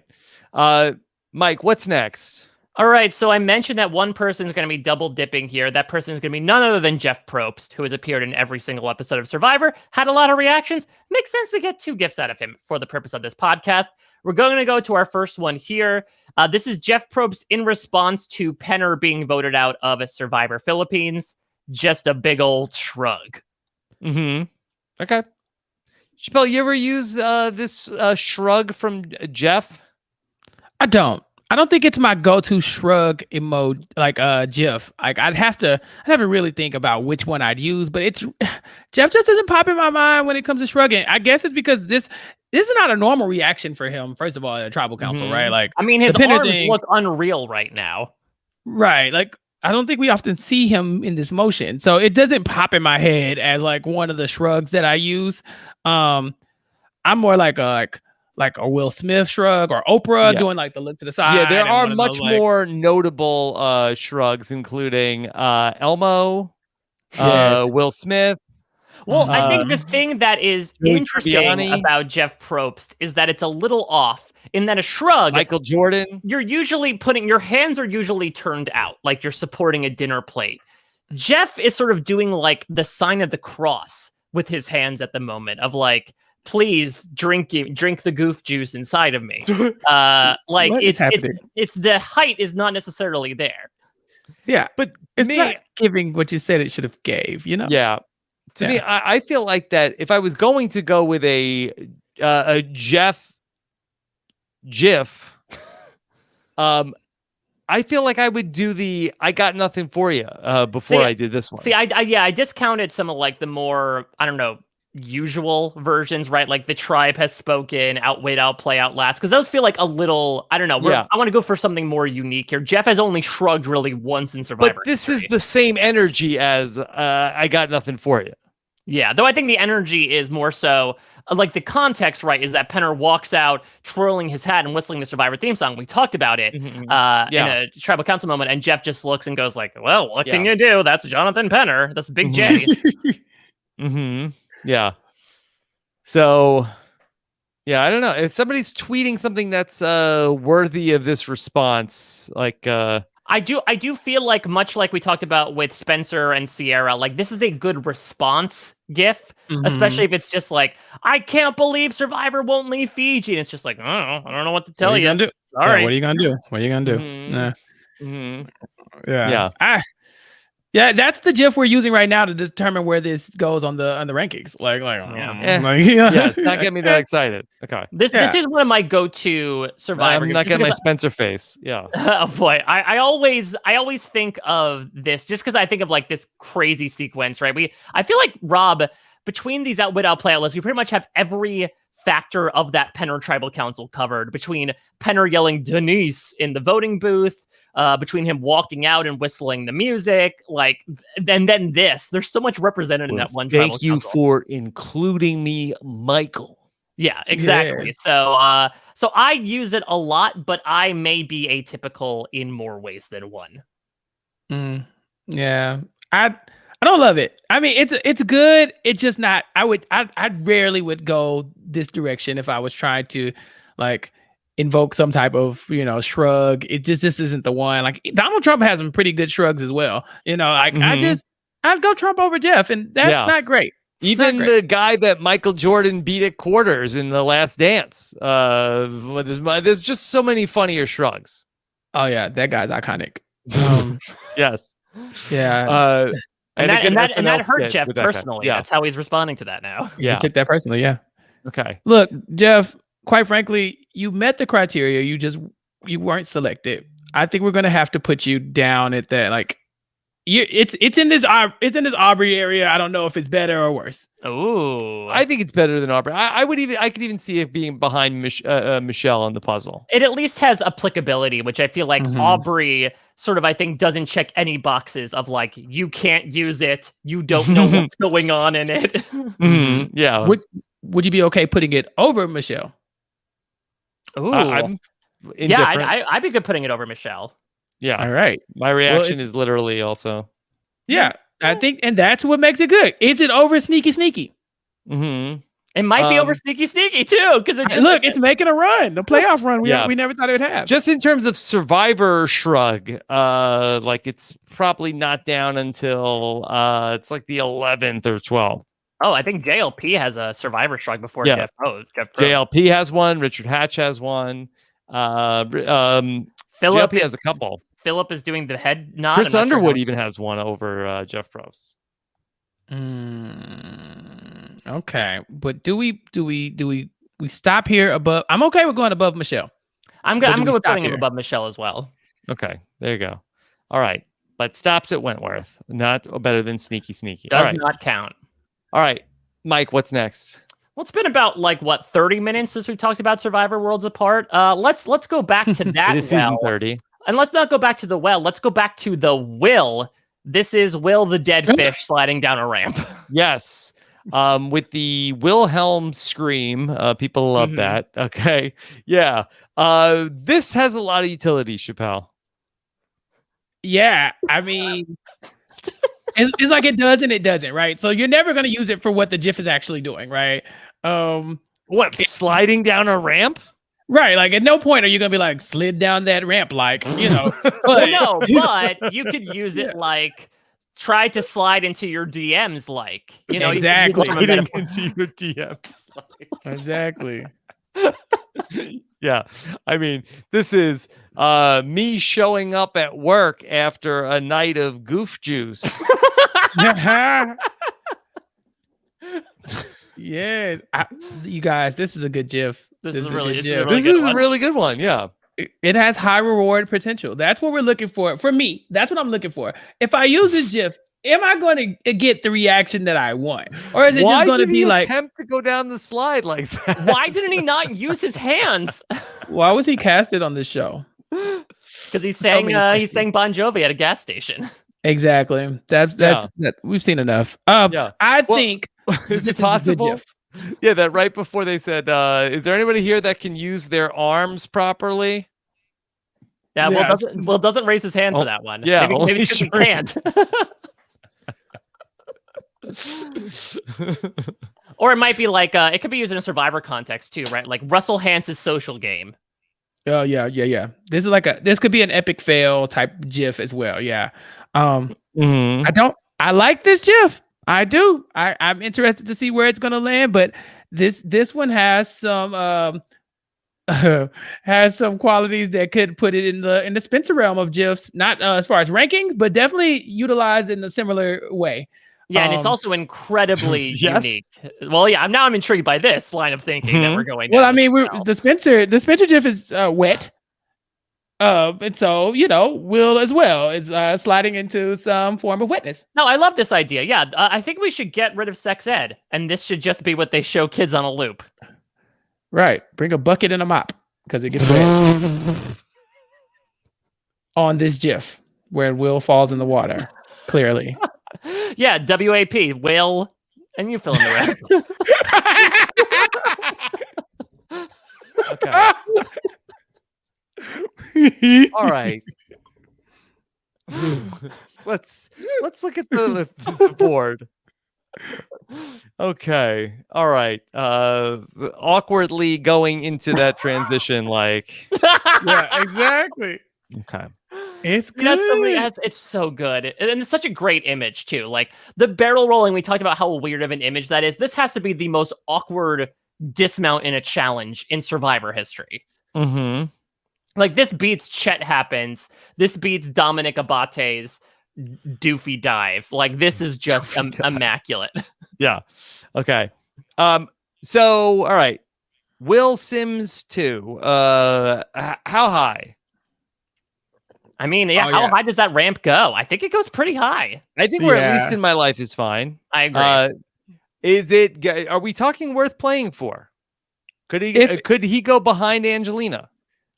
I'm fine with that, actually. I'm good with that. Because again, if you use this in the right way, you're getting some mileage out of this one. You're gonna get some responses out of this one. This is gonna set you apart. This GIF is one of those the pace de resistance. It's one of those. Chappell. Sprinkle a little salt bay on it. Okay.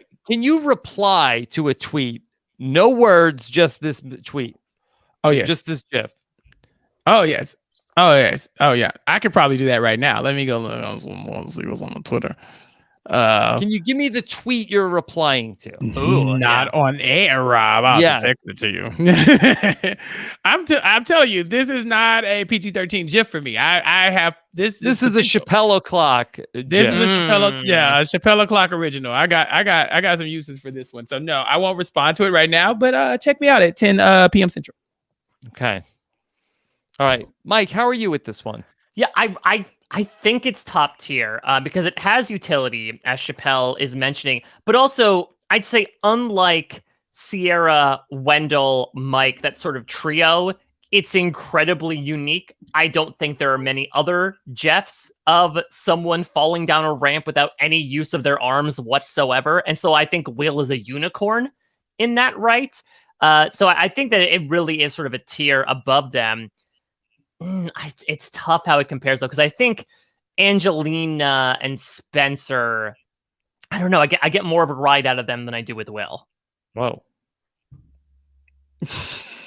Okay. I'm fine with it in fourth place here. Yeah. I think it's okay. That's good. That's a good spot. Too. Good landing spot. Yeah. Okay. Better landing than Will had. Okay. All right. So, Mike, what's next? Well, Chappell invoked the infamous conversation you had with Cochran, Rob, about are survivors just doing it for the gifts? Here is someone who I think invoked that conversation happening. It is Miss Michaela Bradshaw in Survivor Game Changers. This is her hair flip into tea sip. Okay, here we go. Michaela, she is watching JT and enjoying it as much as Karishma did once upon a time. As she's JT. Hate to see you go, but love to watch you leave. All right. There you go. With the brings a coffee cup. Yeah. Bringing props. I mean, Michaela, even though this is her second season, I mean, this is the game-changing move of nobody, I don't believe, has ever brought props to a tribal council, Mike. I mean, unless you count Yule with Penner's hat, which was more. Yeah, but that wasn't a prop. That was more of an audience thing. Yeah, this is more so like I'm going to directly interact with this.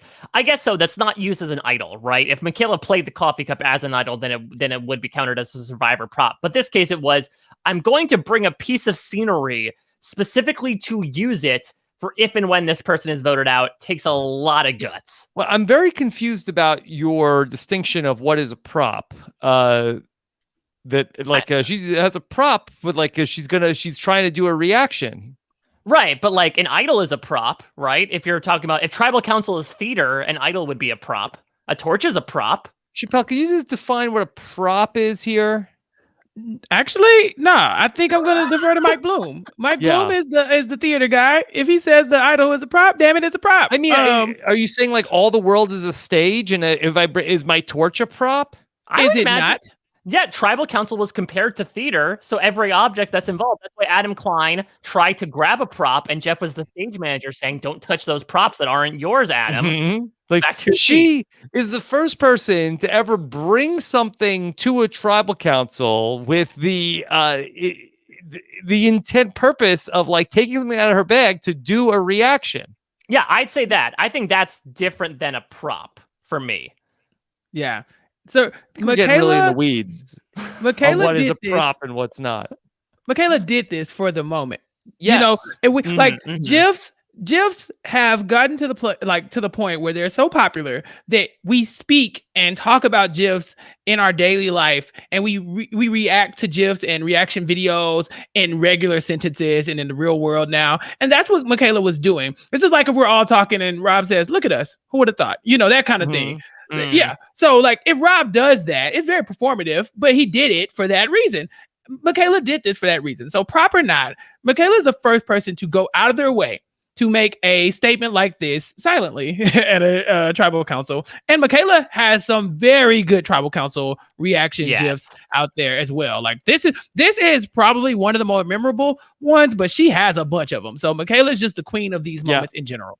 Chappell, this to me is almost like I think we used to see this more in the NFL like 15, 20 years ago. This is like Joe Horn like pulling out a cell phone in the end zone, or T.O. like grabbing pom-poms, signing the autographs and stuff. Having a Sharpie on his person. Like this is a person bringing a foreign object into the tribal council arena for the express purpose of showing someone up at tribal council. Yeah, she was showboating. Yeah. And I love it. I love it. This I see this used outside of Survivor context all the time. Like you got to put this in the same vein as like Davon coming out that door. Because you never see, Michaela hasn't played in a while and Survivor hasn't been on in a while. So it's not like people are just sitting around like, oh, remember that time Michaela did this? But this GIF is everywhere. So we have to give it what it deserves. Yeah. It's in one of the top tiers for sure. And it's not just the coffee cup of that she's sipping the tea. The hair flip also should not go without mention. Yeah, I made sure because there is a separate one of just her sipping through the coffee cup, which I'm assuming there's nothing in there, but good mime work, Michaela. I think the hair flip though has to be included. I absolutely agree with you, Rob. Like it's a double scoop. Don't just give me one scoop. Like there's the hair flip, and it's also some seamless choreography, right? Some hairography of the flip into the sip. I think should it be flip and sip instead of spin and grin? Should that have been what Jeff said? Yeah, could have been worse than spin and grin. But it's so good. Like Chappell said, I think it's one of those ones that has transcended Survivor. It's definitely been a reaction that I've seen because it's also very much the like, yep, look what I did. It's almost like what Michelle's GIF might accomplish had it been maybe a little bit more detailed. This has everything wrapped up in it. Yeah, and definitely the superior of the Michaela GIFs of over her eating the popcorn. This is the one. And I think, unfortunately, what had to get cut, but that's another good one. Ooh, that's such a good one. Michaela, she had some good ones, man. Eat the popcorn ain't bad either. If we're doing tribal council reactions, that might be another top tier one. Oh, yeah. Chappell, could you give us the tweet? Are you using this as a reply? Yeah, I might say, like, if someone says, like, oh my God, Chappell tweets alike, I might go, and what about it? And then do the hair flip with the clap back. Yeah, clap back. Oh yeah, this is a clap back for sure. Yeah. She's not having it. Or you could punctuate somebody else's clap back, right? Right. Yeah, exactly. To be like almost like the period, at the end of the sentence. You could be in the replies with this. Yeah. There you go. That part. So let's go ahead and see if we can place Michaela. All right. I'll throw out a bit here. Number 3. Number 3. You won't get any argument from me. I think because it has transcended and we're going to see it outside. We will see this long after Survivor's dead and gone, after the 1 millionth season. They will still be talking about this moment. It'll still be used. So I'm okay with it being 3rd for sure. Now, should it be 2nd? I don't know, because it's never going to get the reaction that Spencer got out of me. But this is iconic GIF. Okay. Yeah, I'm not going to argue on that one. I think it's fine. It's definitely worth playing for.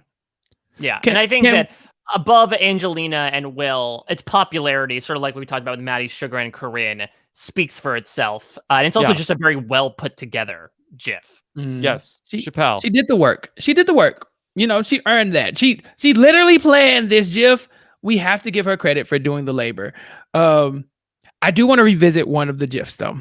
Yes. Okay. What exactly do I have to search to get to that Will Sims sliding down the slide GIF? Like if I needed to, let's say I found the tweet that I wanted to use this on, right? And I was going to do it in the middle of, I don't know, an OutLIST podcast. And I was looking for it on Twitter. How would I find this? I would start with Survivor slide. Okay, that's a good one. I typed in Survivor Will and I got a surprising amount of moments from The Office. I saw those as well. I'm not gonna say I'm docking it points for not being Twitter accessible. Yeah, Survivor slide is not it. No, I see a lot of slides. I don't love that you can't find it, you guys. I'm just, it's worth playing for. But I would be fine if it moved down just a little bit, just off of that. I know this is not Twitter's not the only place you use GIFs and you can find them and you can create them, all this other stuff. I got that. But for me, I need to be able to get to it. And if I got to go the extra mile, I might not use it. I might pick something else. It's a good point. I wonder what you search for, because I've certainly seen people post it on Twitter before. I'm just not sure what you look for. Look, Survivor fail.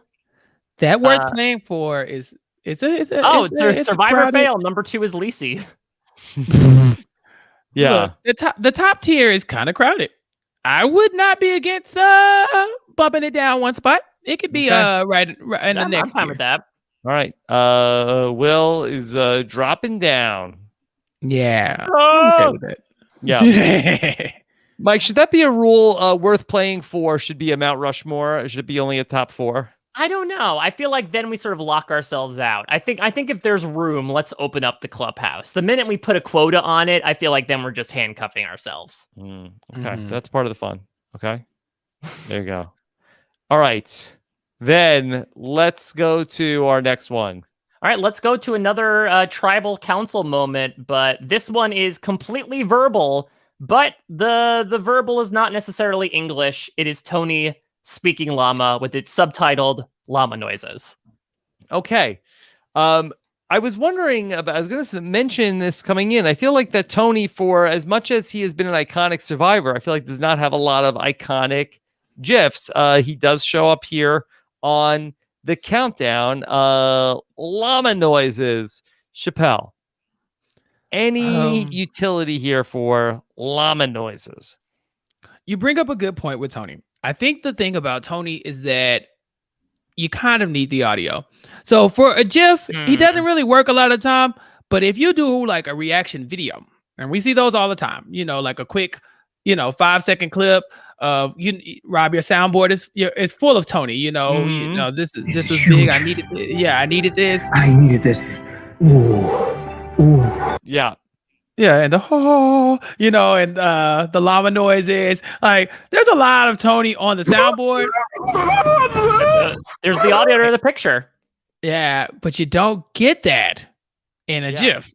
You get that in a reaction video, and this is not a reaction video podcast. So, Mike, should we be considering, maybe not next, but soon, to do the Outwit, Outplay, OutLIST of the RJP soundboard clips from Survivor? Ooh, I like that. I mean, listen, that's a much easier listicle personally, considering that it's at your fingertips. I think we could definitely put that in the books. Chappell has a good point, but I do see utility for this specifically. And specifically, I think, unlike Kelly Wentworth, what adds to this is the subtitle of llama noises. And I feel like this can be used like offensively and defensively, or almost like a self-effacingly. You could be like I would use it for me watching any TikTok from someone younger than 25. And this is what it sounds like. It just sounds like llama noises. What are they saying? That's what you're hearing, or that's what you're saying? That's what I'm hearing. Is like I logged on to TikTok and this is all I hear. Yeah.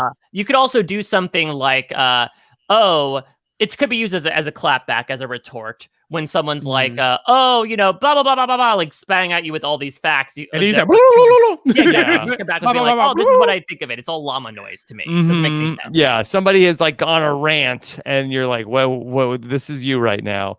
Llama noises. Exactly. It's essentially, it can be used in the place of like blah blah blah blah blah. Yeah. I agree with all of that. No, yeah. I agree with Mike. And he brought up Kelly.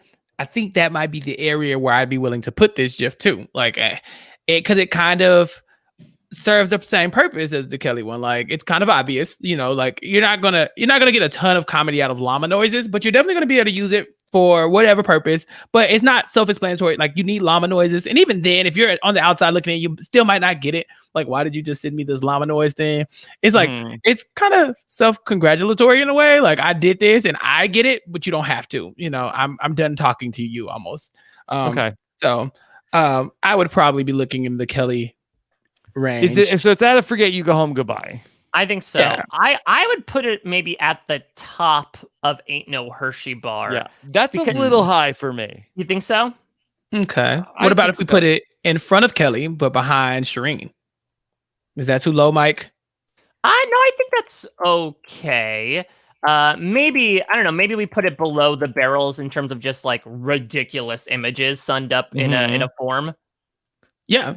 No, that's good, because this is ridiculous. The idea, we watch Survivor so much that we normalize things like this, but let's be very clear. This man was speaking llama to a human being and in front of people on national television. Like he was doing this in front of people in a game for $1 million and won. So the absurdity is just something that we have normalized. But make no mistake, this was a crazy thing that happened. And so I would be okay with putting it between the barrel roll and Shireen. Okay. How about that? Is that a compromise? I think so. I think that makes sense. Yeah. And this is, again, as I mentioned with Kelly Wentworth, this is a case where the subtitle works perfectly. Because it's almost also done in like sort of like that Arrested Development like font with the brackets around it, right? Like really good font work on this, whoever made this GIF. Okay. All right. What's next? All right, we are going to our other Jeff Probst moment. So, full disclosure, I have no idea what reunion this is from, but it's one that we, I think it's Guatemala. Is it? I don't remember. Isn't that when this looks like that Julie Berry moment? No, I think that because he's in Jeff's not wearing that. I mean, I could look up Survivor Guatemala. I'm pretty sure it's Survivor Guatemala after Amy says that Jeff is hot. Maybe I'm not sure, but yeah. So essentially, to describe, let me look on the old Paramount Plus real quick and see if that's the same shirt he's wearing for Guatemala. So for those that, it's from Samoa. People saying, and so, Becky, Betsy. I knew. I'm sorry. I had my wrong like New England cop lady. You went with the reboot instead of the original. Yeah. What did Betsy say? Heavens to Betsy. She was like, she basically said something about that she thought that Jeff was hot.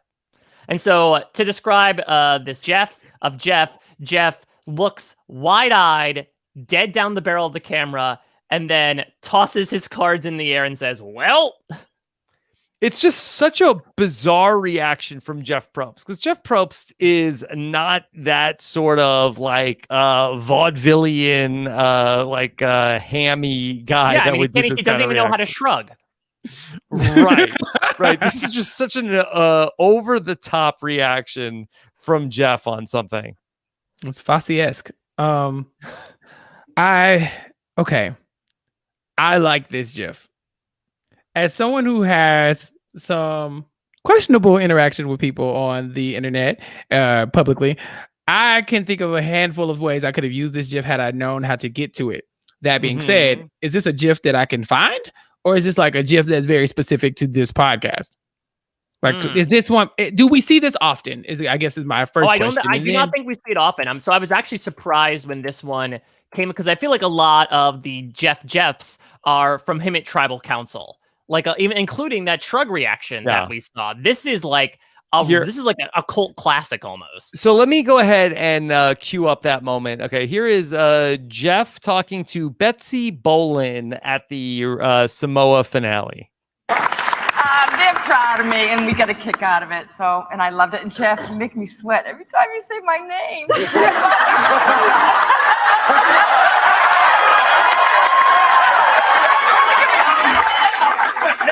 Yeah, Jeff, you make me sweat every time you say my name. That's like right near a Spencer GIF. Was this right after Betsy? Like, was it Betsy who named off all her kids who were watching this show? Oh my gosh! I told you that Spencer GIF. It's a good one. Jeff's response.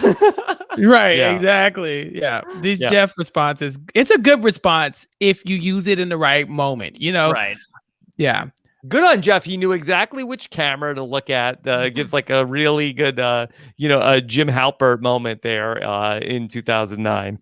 He's a professional. Listen, while some other CBS reality hosts still might not know what the hell they're doing, like Jeff Probst knows how to run this stuff. He knows exactly how to play it up in the right moments. And I love how unconventional it is for Jeff Probst as well, right? Like it is OTT, and it has, again, much like Michaela's, like I love how it has different parts of it. There is the wide-eye look to camera, the Jim Halpert. There is the tossing of the cards, and then there's the side-eye back to be like, I think part of it was to be like, let me make sure I didn't hit anyone with my cards. Like, this might be Jeff Probst's finest moment in 40 seasons of hosting the show.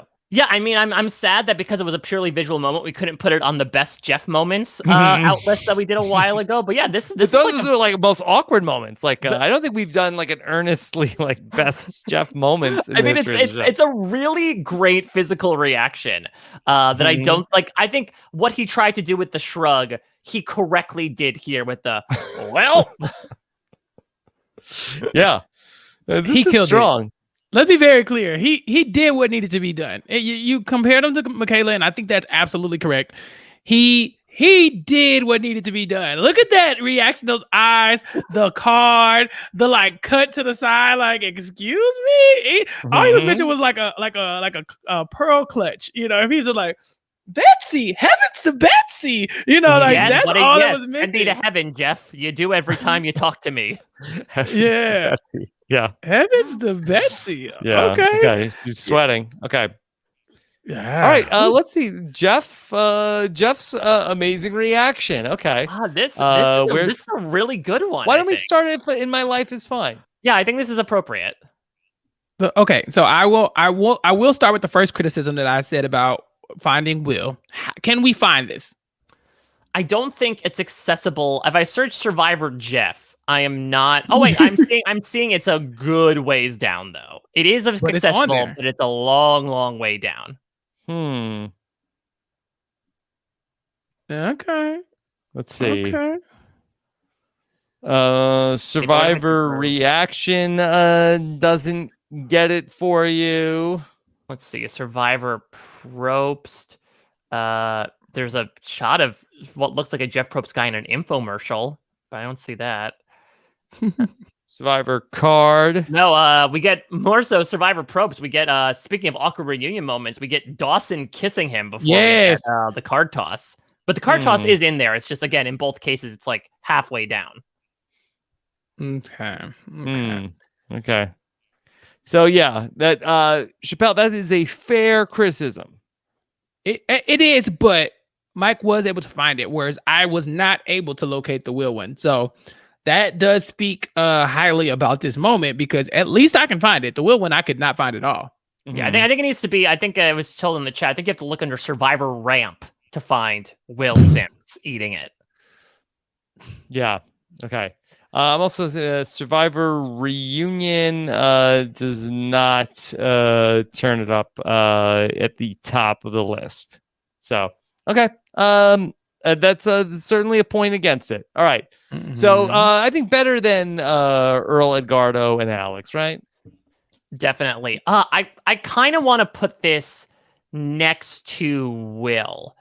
I don't know if it's above or below him, but I think it's in a very similar category of just like so OTT, but actually could be used in more situations than you may think. Yeah, I definitely think so. And I think it could be used in more specific, like when you play this one, this is like there are exact moments. Yeah. I'm looking at the Angelina spot. Could it go right after Angelina? Ooh. You think it so high? You want to put it higher than Will?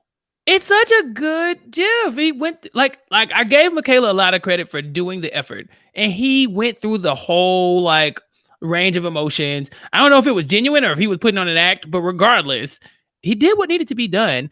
I don't necessarily think he understood the assignment.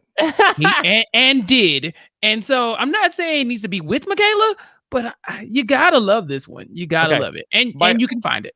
My only follow-up question for you, Chappell, is that we dropped Will Sims out of he slid right out of the top tier because you couldn't find it. Yeah, but Mike could find this one, right? He said Survivor Jeff. And I mean, that's pretty, I mean, if you're gonna look up Jeff Probst, I mean, that's a pretty good way to find him. Okay. I have no issue with it. Top 5, baby. I'm good with it as well. All right. Jeff is looking at like, wow, it's me. Okay. All right. Yes. Okay. I Then got the perfect tweet for that. At Chappell o'clock. Oh no, I'm sending it now. Okay. Well, I think that's, for example, that's a great one of like looking at my tweet drafts 2 weeks later, like. Yeah. I think this is more in a response to a tweet you get as opposed to talking about something, one of your own tweets.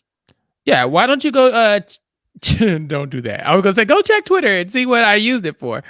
Yeah, it's gonna be something in the vein of that. Are we ready to move on? Or are you guys checking Twitter? Because we don't have to. No, we I'm don't have good. to get into it. Yeah.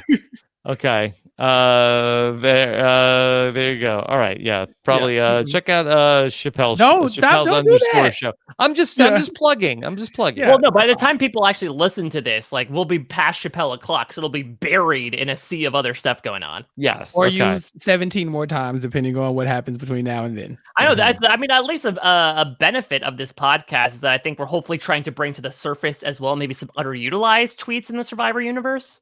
Oh yeah, this Jeff one is now, it's getting in my pocket now, so you know. Okay, I like it's gonna be seeing some more action. Okay, yeah. All right, then let's go ahead, Mike. What's next? All right, so we haven't used a lot of GIFs that have quotes attached to them, and so when you talk about quotes, you have to go to the one and only Queen, Sandra Diaz-Twine.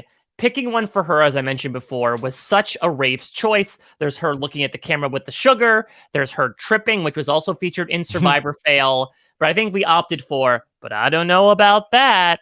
But I don't know about that. Which is a really good reaction, I think, to something. Especially that is also sort of in like the llama noises thing, right? Of being like, oh, it's this thing. I don't know about that. Mm-hmm. Yeah, this is a good one. It's a good sound clip. It's good. You don't have to necessarily know Survivor to know what's going on here. Yeah. This is good. This is probably the most well-rounded of all the GIFs we have. It says exactly what her face is giving you, and Sandra is giving you all the face. You know, it's everything. You don't have to worry about when you can use it because you literally could just like that could be your response if you were gonna like text or tweet somebody. I don't know about that. There it is. And unlike llama noises, you can actually hear, or read what she's saying. You don't have to imagine it. So yeah. I think this kind of encapsulates what you want in a GIF. Yeah. It's very good. And there are a lot of bad tweets that you could reply to with this. Exactly. Like it's a very good stock reply you could have. And the way that Sandra uses it as well is really great too. Like the way it's phrased is Russell thinks that he takes me to the end because he can beat me, pause, but I don't know about that. So you could use it again offensively, in that regard, or you could dunk on yourself and be like, when I said that I wouldn't go out tonight and I'd study instead. Yeah. Also could probably be used as a reply to many different Russell Hantz himself tweets. Yeah, exactly. When he comes out with supposed claims about things. Yeah. All right, so this is going to be an interesting one to see where it gets placed. So let's go ahead and bring Sandra up. And so, Sandra, I think we're going to start this one, at least in My Life is Fine. And then let's see how high can we go. Yeah, so as Chappell said, it's super solid. Does it have that extra je ne sais quoi to put it in the top tier? I want to say yes. It doesn't have like the effect that some of the ones in the top have, right? Like, so we know maybe it's more similar to Michaela, right? So Michaela, you can use that outside of Survivor. You don't have to know anything about Survivor for this to be something that you use if you're feeling like I just, one up somebody or something of that nature. And Sandra's is probably right along those same lines of like, regardless of who you are, but I don't know about that. It's always going to be appropriate when you need to say it. That's a perfect one.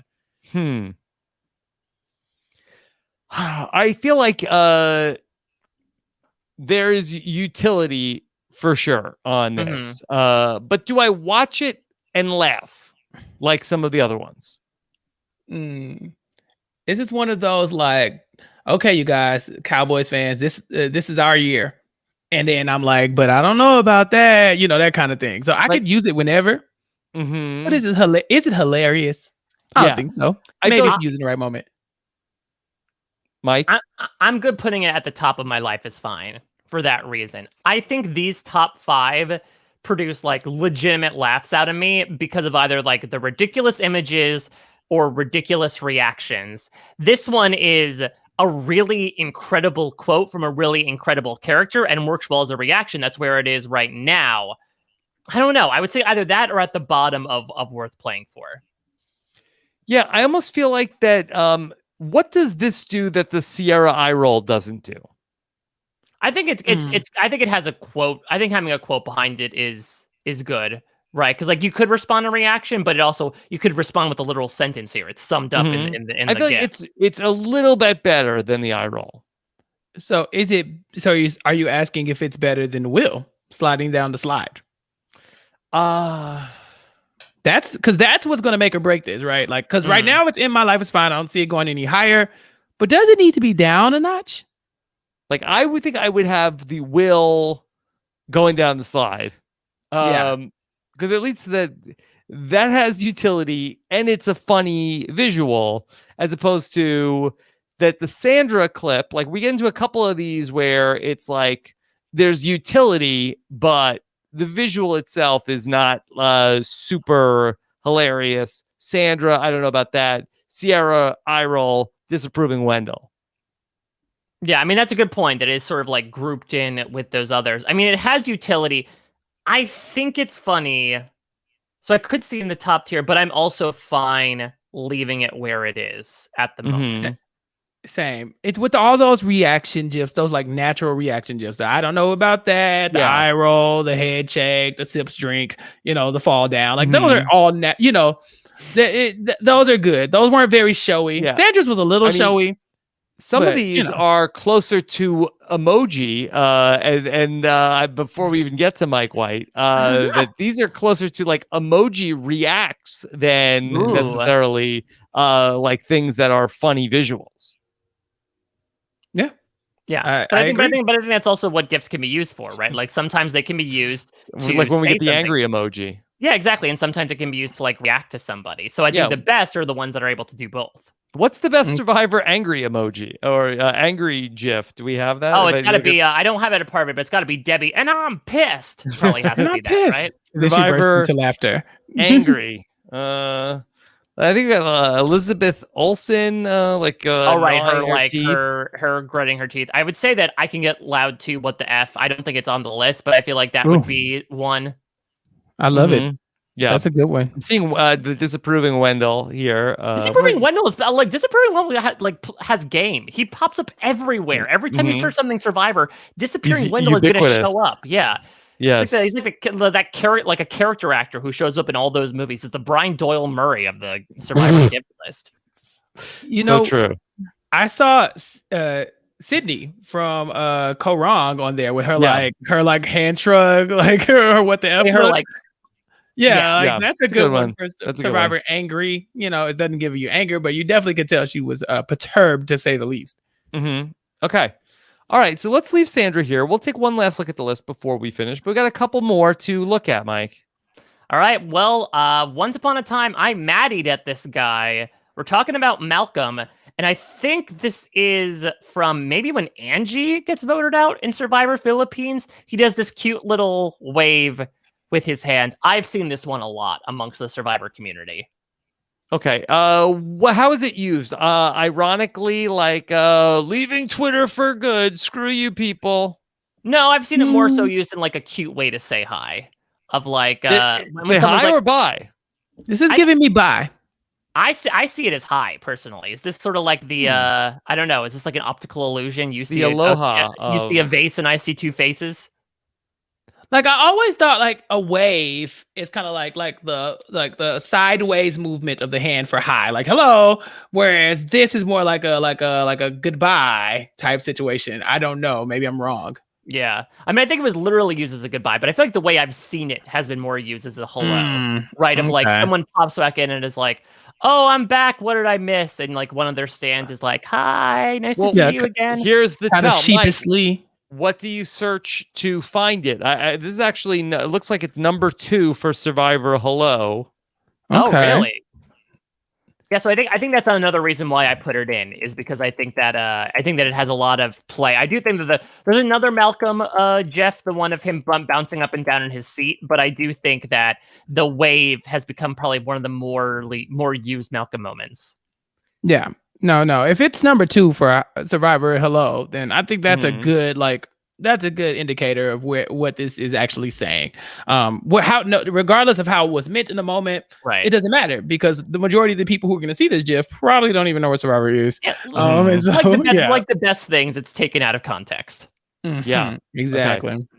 All right. So what's the tweet then you're using this? Is this just a reply? There's no words attached to this? Yeah. It could be that, or it could be like, I don't know, like finally seeing my friends after months in quarantine. Like it's just like a nice, like adorable way of saying hello. Okay. Matt Ligori just tweeted Chappell ... Not to me, but just tweeted that just randomly because of maybe. With this GIF? Yes. No, he just tweeted Chappell ... And so I'm going to respond with that GIF. So I do think it's functional. Yeah. You sure you want that one? Or are there any other, like, what about Jeff reaction? No, see, the Jeff reaction is how we got to the Chappell moment. You guys have been such professionals and paying so much attention. I could use the shrug. You're right. I could. No, I got to use the Malcolm one. No, I think that's your response to like what's up is like the shrug. Yeah. Exactly. Aubry dancing. No, maybe. You give me a lot to think about here. No, yeah, nothing else, I think it has, like, again, it didn't work as a hello in the moment, but I think it has play. For some reason, it has made its way in as one of the big Survivor hello moments. Just, it's more like the Wendell thing, right? It's a small gesture, but there's emotion behind it, I suppose. Yeah. Okay. This one doesn't do a lot for me. For me, it's over Aubry. It's over Michelle, because I can never see myself using the Michelle when I've been thinking about it, and it's not gonna happen. It's probably over the Jeff one. We just had a moment where I could have picked Jeff or Malcolm, and I had already firmly committed to the Malcolm one. Is it over Sneaky Sneak? That's a good question. I think I would put it over Sneaky Sneaky, just because, again, I do think the utility is like a good bump for a lot of these ones that maybe you feel like don't really do anything for you. And we talked about how little we see Sneaky Sneaky being used, really. Yeah. But I don't want it to go any higher than that, because I think you're going to get more bang for your buck out of the ones that are higher than it. Okay. All right. Mike, is this next one our last one? It is our last one, but it is a big one. You know, we couldn't be talking Survivor GIFs, GIFs, Jeffs, whatever you want to call it, without talking about Eliza Orleans. Okay. Oh my God! That's I did include two here. We're going to count them as one, but I couldn't choose between, like, which is the better Survivor. Well, I don't even know, like, do these feel like they're telling two different stories? No, this is exactly the same. Which one do you guys like better? Do you like the hand to heart, or do you like that? So the first one is Eliza, more of like leaning forward, hand over her mouth, and the second one is more, I guess, maybe a little bit more of like dramatically just utterly gobsmacked. It's here. a CMP. She's clutching her pearls. Clutch my pearls. That's one of my favorite go-to. Betsy Bolin. Yeah, that's one of my go-to reactions in life. It's when someone says something. I don't wear pearls, but if I did, this would be the moment where I would clutch them and say, "Oh my God, how dare you?" Or "What is happening?" type moment that she's having. And so for me, I prefer the second one personally. Okay. All right. I just don't think anything elicits such a big response from me to go with the first one. Eliza is very expressive, but geez, how often does something happen where you're that expressive and it's not ironically? Yeah. Yeah, but I think both of them are sort of in that same "oh my God" umbrella, just different parts. Maybe one is, I think, it's tough to say with Eliza, somehow a little bit more subdued than the other one, which goes full body, leaning your way forward. Yeah, the first one seems like it's like slow motion. Yeah, exactly. It's like, I can't move a muscle. In the second one, Eliza moves every single muscle in her body at the same time. Yeah. Okay. Like the first one is like there's like an earthquake happening. That was her first season. Yeah. Okay. This is from, I believe, Micronesia. What is this? What moment? Is this Eric? No, this is the Ozzy vote out. Because if you notice, nobody is around her. And this is her only reacting for everybody. Yeah, this is her only reacting to Ozzy, the power player, being taken out with an idol in his pocket. Yeah. Okay. All right. So this must be at the same tribal council. It was two different cut twos for her. Okay. All right. So, Chappell, do we have a tweet for this? Yeah. If Eliza wins her election, I think this would be a perfect. This would be a very appropriate tweet. Okay. Yeah, this is a perfect one. Eliza was before her time. People don't give her enough credit. I like her as a Survivor player. You guys discussed it in the Vanuatu podcast, how she just never quite finds her footing in these seasons. But I mean, she's always going to be somebody. If you get her on the jury, you're going to get these reactions. No better reactor in the business. No better reactor in the business. So we have to give her what's due here. However, this particular GIF, I don't know. Like I said, it's not something that I would see myself going to. Like, it would be very like tongue in cheek if I were to use this reaction. What about the ironic usage of just got my Subway lunch from DoorDash. Wait, so essentially, are you saying this is the pretends to be shocked of Survivor? Yes. Maybe. If you could put pretends to be shocked like as a caption for this one, like the llama noises, you might have a winner here. Yeah. But I think it needs that extra boost from the caption for it to really hit that note. Do you think the listeners could add that tweak to it and then send this to the stratosphere? I mean, exactly. it would be To the pretty cool. moon. We found the formula to success. Yeah. I mean, this could be the viral meme that catapults Eliza to victory in the district attorney race. Yes, we can single-handedly get her elected if we put a subtitle in her GIF. Yes, maybe like a campaign logo in the corner also. Yeah, Rob, We're you like- saved Big Brother Canada, and now it's time for you to save this election for Eliza. Yes. Chappell, thank you for bringing up when I saved Big Brother Canada. I feel like people don't ever talk about that. Listen, I'm all about giving you your flowers while you can still Thank smell you. them. Well, I'm still You're here. welcome. Yes, thank you. All right. This is how shocked I am that Chappell is praising Rob for saving Big Brother Canada. Thank you.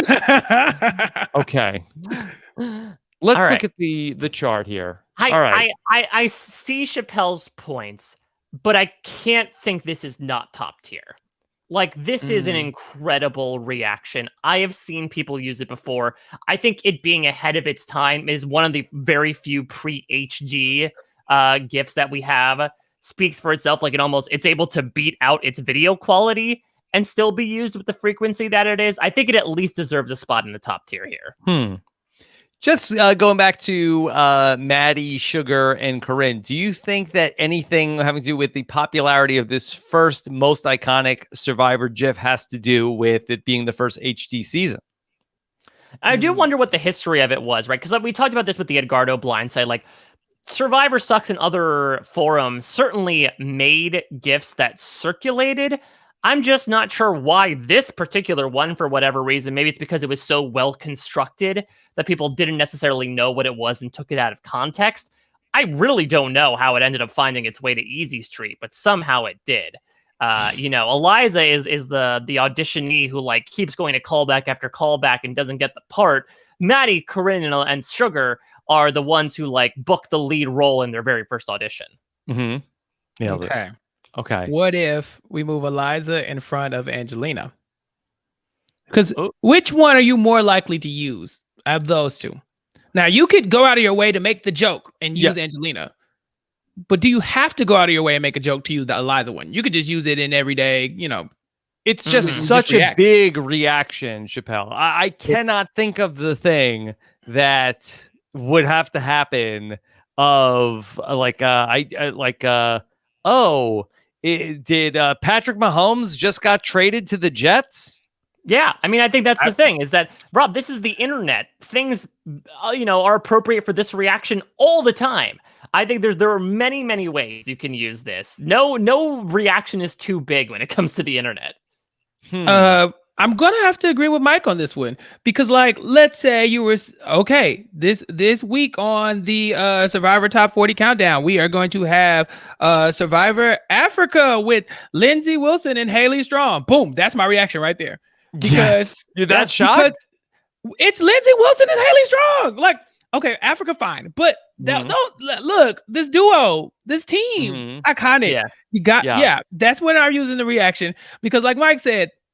As long as you get the idea that I am very excited. You know? That's the thing as well, is that it's not only shock, it is excitement. Like, Eliza is smiling as well. It's not something that you're like horrified with. It's more so, oh my God, this is amazing.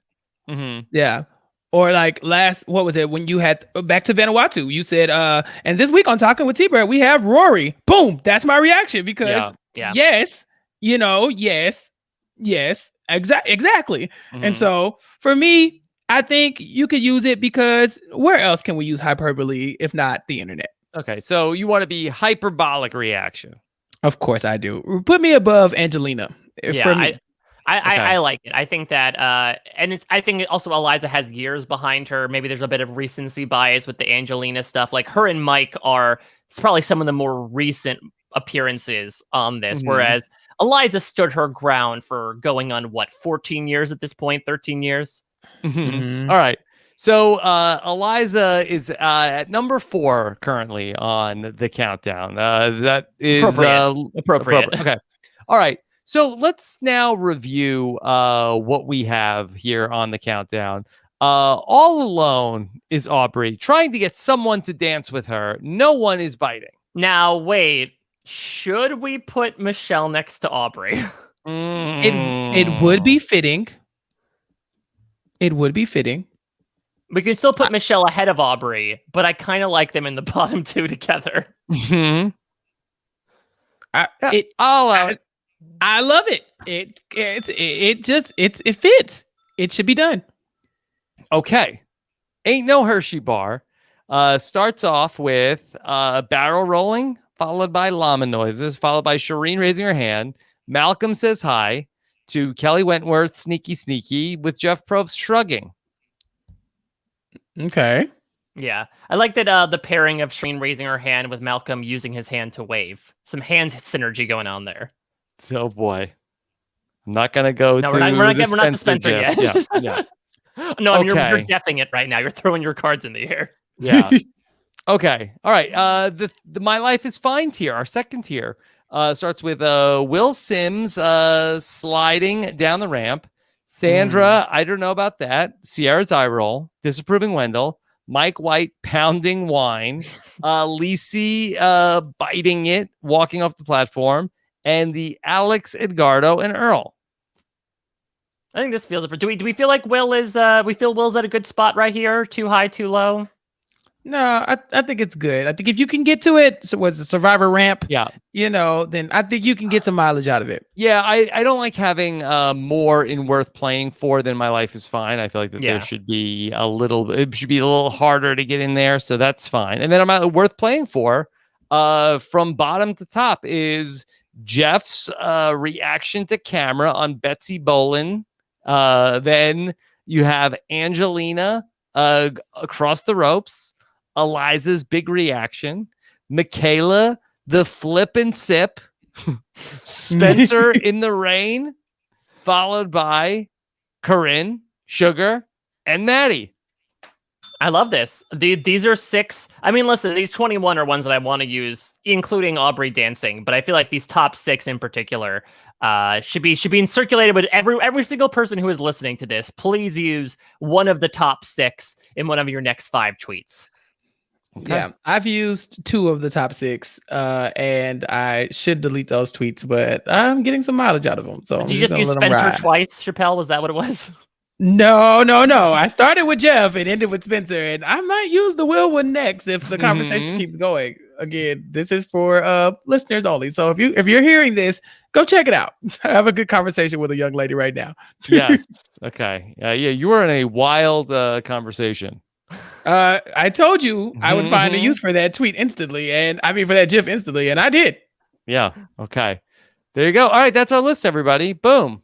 Yeah. This was a great one. This was a great list. Yeah. This was a very fun list. I love diving into like a subsection of Survivor fandom that I don't think we talk too much about. Like we talk so much about on-show stuff that this was a nice time to take a glimpse into Survivor social media, or even social media in general, in terms of stuff that has transcended Survivor. So it was a different type of tour we took here. Chappell, do you have a specific notable snub? Oh, yeah. There was one that popped in my head earlier. Oh, well, I talked about the Sydney one for sure. I really like that one. I don't know if it's iconic, but it's Sydney in like a nutshell, right? Like she was fed up. Let me do a quick search, actually. Let me go to Survivor, go to Twitter and just search Survivor GIF and just see. I don't know if y'all follow SurvivorGIF.com on Twitter, but it is all things Survivor GIFs. And there is a better Mike White drinking wine. It's like a montage of him pounding wine. Oh, okay. Yeah, I think that one is snubbed for sure. Mike Zahalski, Dr. Mike, was tweeting up a storm while we were talking about this, and and we got a whole bunch of responses. There's definitely Davey pouring the beer on his head when him and Carl got drunk. Yeah, you said there were no good Davey GIFs. I just don't think there's any good Davies. And is that sort of the yang to the yin of Mike White drinking wine when you're deciding between wine and beer? Yeah, exactly. Like if you're getting drunk, which one are you going to use? Are you using Mike White pounding the wine? Or are you going to use Davey, who's already wasted, pouring stuff on top of his head? One that I like that I feel like, I don't know if it gets a lot of play, so I sort of discounted it, was Mogo paddling their sinking boat. That feels very much like me barely getting through. But it feels like, again, since it's pre-HD, it hasn't really been used that much. And it's seen maybe in some other, like the Lisi and Will kind of represent that struggle bus type of quality. Yeah. Okay. And then, of course, Rob Cesternino with the why does he need the machete so sharp? That's always a good one. That is one that you really struggle with the utility. No, but it's the facial expression that you're giving, Rob. You're giving us everything in this one. I really like that one a lot. Yeah. I felt like I was very proud of myself that I had some utility that when I was doing Zoom school, my son needed a pencil sharpened every 2 minutes. He's like, Dad, my pencil, could you sharpen it for me? So I felt like I had a good utility there of like, why does he need the pencils in the sharpener every 2 seconds? Yeah. There was a few of them that just got tweeted to us in some good moments. Don't trust the cute blonde is one that popped up. Yeah, I know Parvati's fake crying when she wins immunity is one that I unfortunately had to snub. Mm-hmm. I mean, listen, I think there's enough for a sequel, personally. So I think that we're just filling out the cast of the next Outwit Outplay OutLIST or the next iteration of it. Okay, and I would be happy to come back for the sequel. Yeah. Thank you for the invitation. The mentions are going to be lit tomorrow, for sure. All right. Then Chappell. Of course, you and I have been on the RHAP Rewind. We just most recently talked about Pimp My Ride. We did. And we got into the nitty gritty of all things pimping. I enjoyed that. But this week, Rob, we have something new to talk about, or something different. I believe Sasha Joseph will be joining us, correct? Yes. And we will be discussing Love and Hip Hop Atlanta. Oh my God. That's amazing. Yes. Season 1, episode 4. It's going to be a good time. Okay. Mike, is that a favorite season of yours? No, I just want to hear you talk Love and Hip Hop Atlanta, Rob, personally. I think that sort of is worth the price of admission. Looking to diversify my portfolio. I mean, listen, you talked about Flavor of Love a couple of weeks ago. Like, VH1 is a treasure trove of reality shows, both past and present. So I think the Love and Hip Hop series makes a lot of sense. Okay. All right. And Chappell, what else is going on? Every week I'll be talking about Fear the Walking Dead with Jessica Lisi, and depending on what day, Josh Wigler might pop in, or even AJ Mass. We had a good time last week talking to the two of them, and so we're still keeping. Look, Walking Dead is on the air always, and so as long as it's on the air, we're gonna keep talking about it if we can. So that's always fun. Yeah, I wanted to say when we got to this that is there a usage of Jess, Chappell, and Josh when a new Walking Dead episode drops? I don't know who's who. And that's the question is, I think Josh is Charlie in this one. Like, kind of like, dipping out of the frame. Yeah, for sure. I think, if anything, Maddie is AJ Mass because he's loving every time he's on the podcast, and I'm loving having him there. Yeah. But I think that's it. I mean, aside from this and Sasha and Fear the Walking Dead, on my plate. But I'm having a good time doing it. I'm very happy that you guys had me on. This is great. Yeah. I can't believe this is the first time we had you on doing Outwit Outplay OutLIST. I mean, Sierra eye roll. I'm not saying I should have been here before, but y'all know how to call me. Y'all know where I'm at. But Chappell looking at every time he's not invited with disapproving a Brent Steele without Chappell. I thought we talked about this last year when we did our last Brent Steele, that we were now a group. We're a team, but here we are doing Brent Steels without me. Disappointing Wendell. I thought I was part of every Brain Steal, but I don't know about that. I don't know about that. Sips wine like Mike White. I have so many, But my reaction when you gave me the call and said be on OutLIST was very Spencer. Very, very Spencer. Yes, perfect. Yeah. Mike, what's coming up for you? So I am talking Survivor, new Survivor South Africa, starting in a little bit over 2 weeks. There's new Survivor coming, and I'm so excited. So in case you haven't been checking it out, for the past 2 weeks, since the cast has been released, Shannon, Gus, and myself had the opportunity to ask questions to the contestants pre-season. We edited those interviews, played them on the podcast, and sort of gauged our own reactions as well as how we think these contestants will do. We just released the 4th one yesterday, so now all 20 contestants have been covered. They are so much fun. Almost 10 hours of podcasts. I really encourage anybody to check out Survivor South Africa. Like, we have been waiting for over a year without any new Survivor. It is coming to us in over 2 weeks. It is incredibly similar to the show that you know and love, 39 days, 20 people. Are there GIFs, though? There are a few actually. I think I've seen a little bit of like Tom and Palessa as well. So, but not as nearly proliferated as the US. I think the SA team has got to get on it. Yeah. So Shannon, Gus, and I are covering that every week. But for you YouTube crowd out that, because I know some people are watching it on YouTube. Also, I think on Thursday we're going to be having the full playlist of YouTube videos of our interviews. So if you don't want to check them out on your podcast feed, all interviews for all contestants will be available. Also lined up in the preseason, Shannon, Gus, and I are going to get together with the one, the only Bryce Isaiah to do his textbook It's a Look in honor of the new contestants, where he just gives his own assessments of these contestants purely based off of the photos that they did. And then we've got one more in the hopper before things premiere on June 3rd. But again, really encourage people to check that out. Before I move on with the rest of my plugs, because we should talk about International Survivor for a hot second, because some breaking news are happening now. The new theme for Australian Survivor has been released as of a few hours ago. Australian Survivor, Brains versus Brawn, coming to your TV in 2021. Yes. Is there a release date on that yet?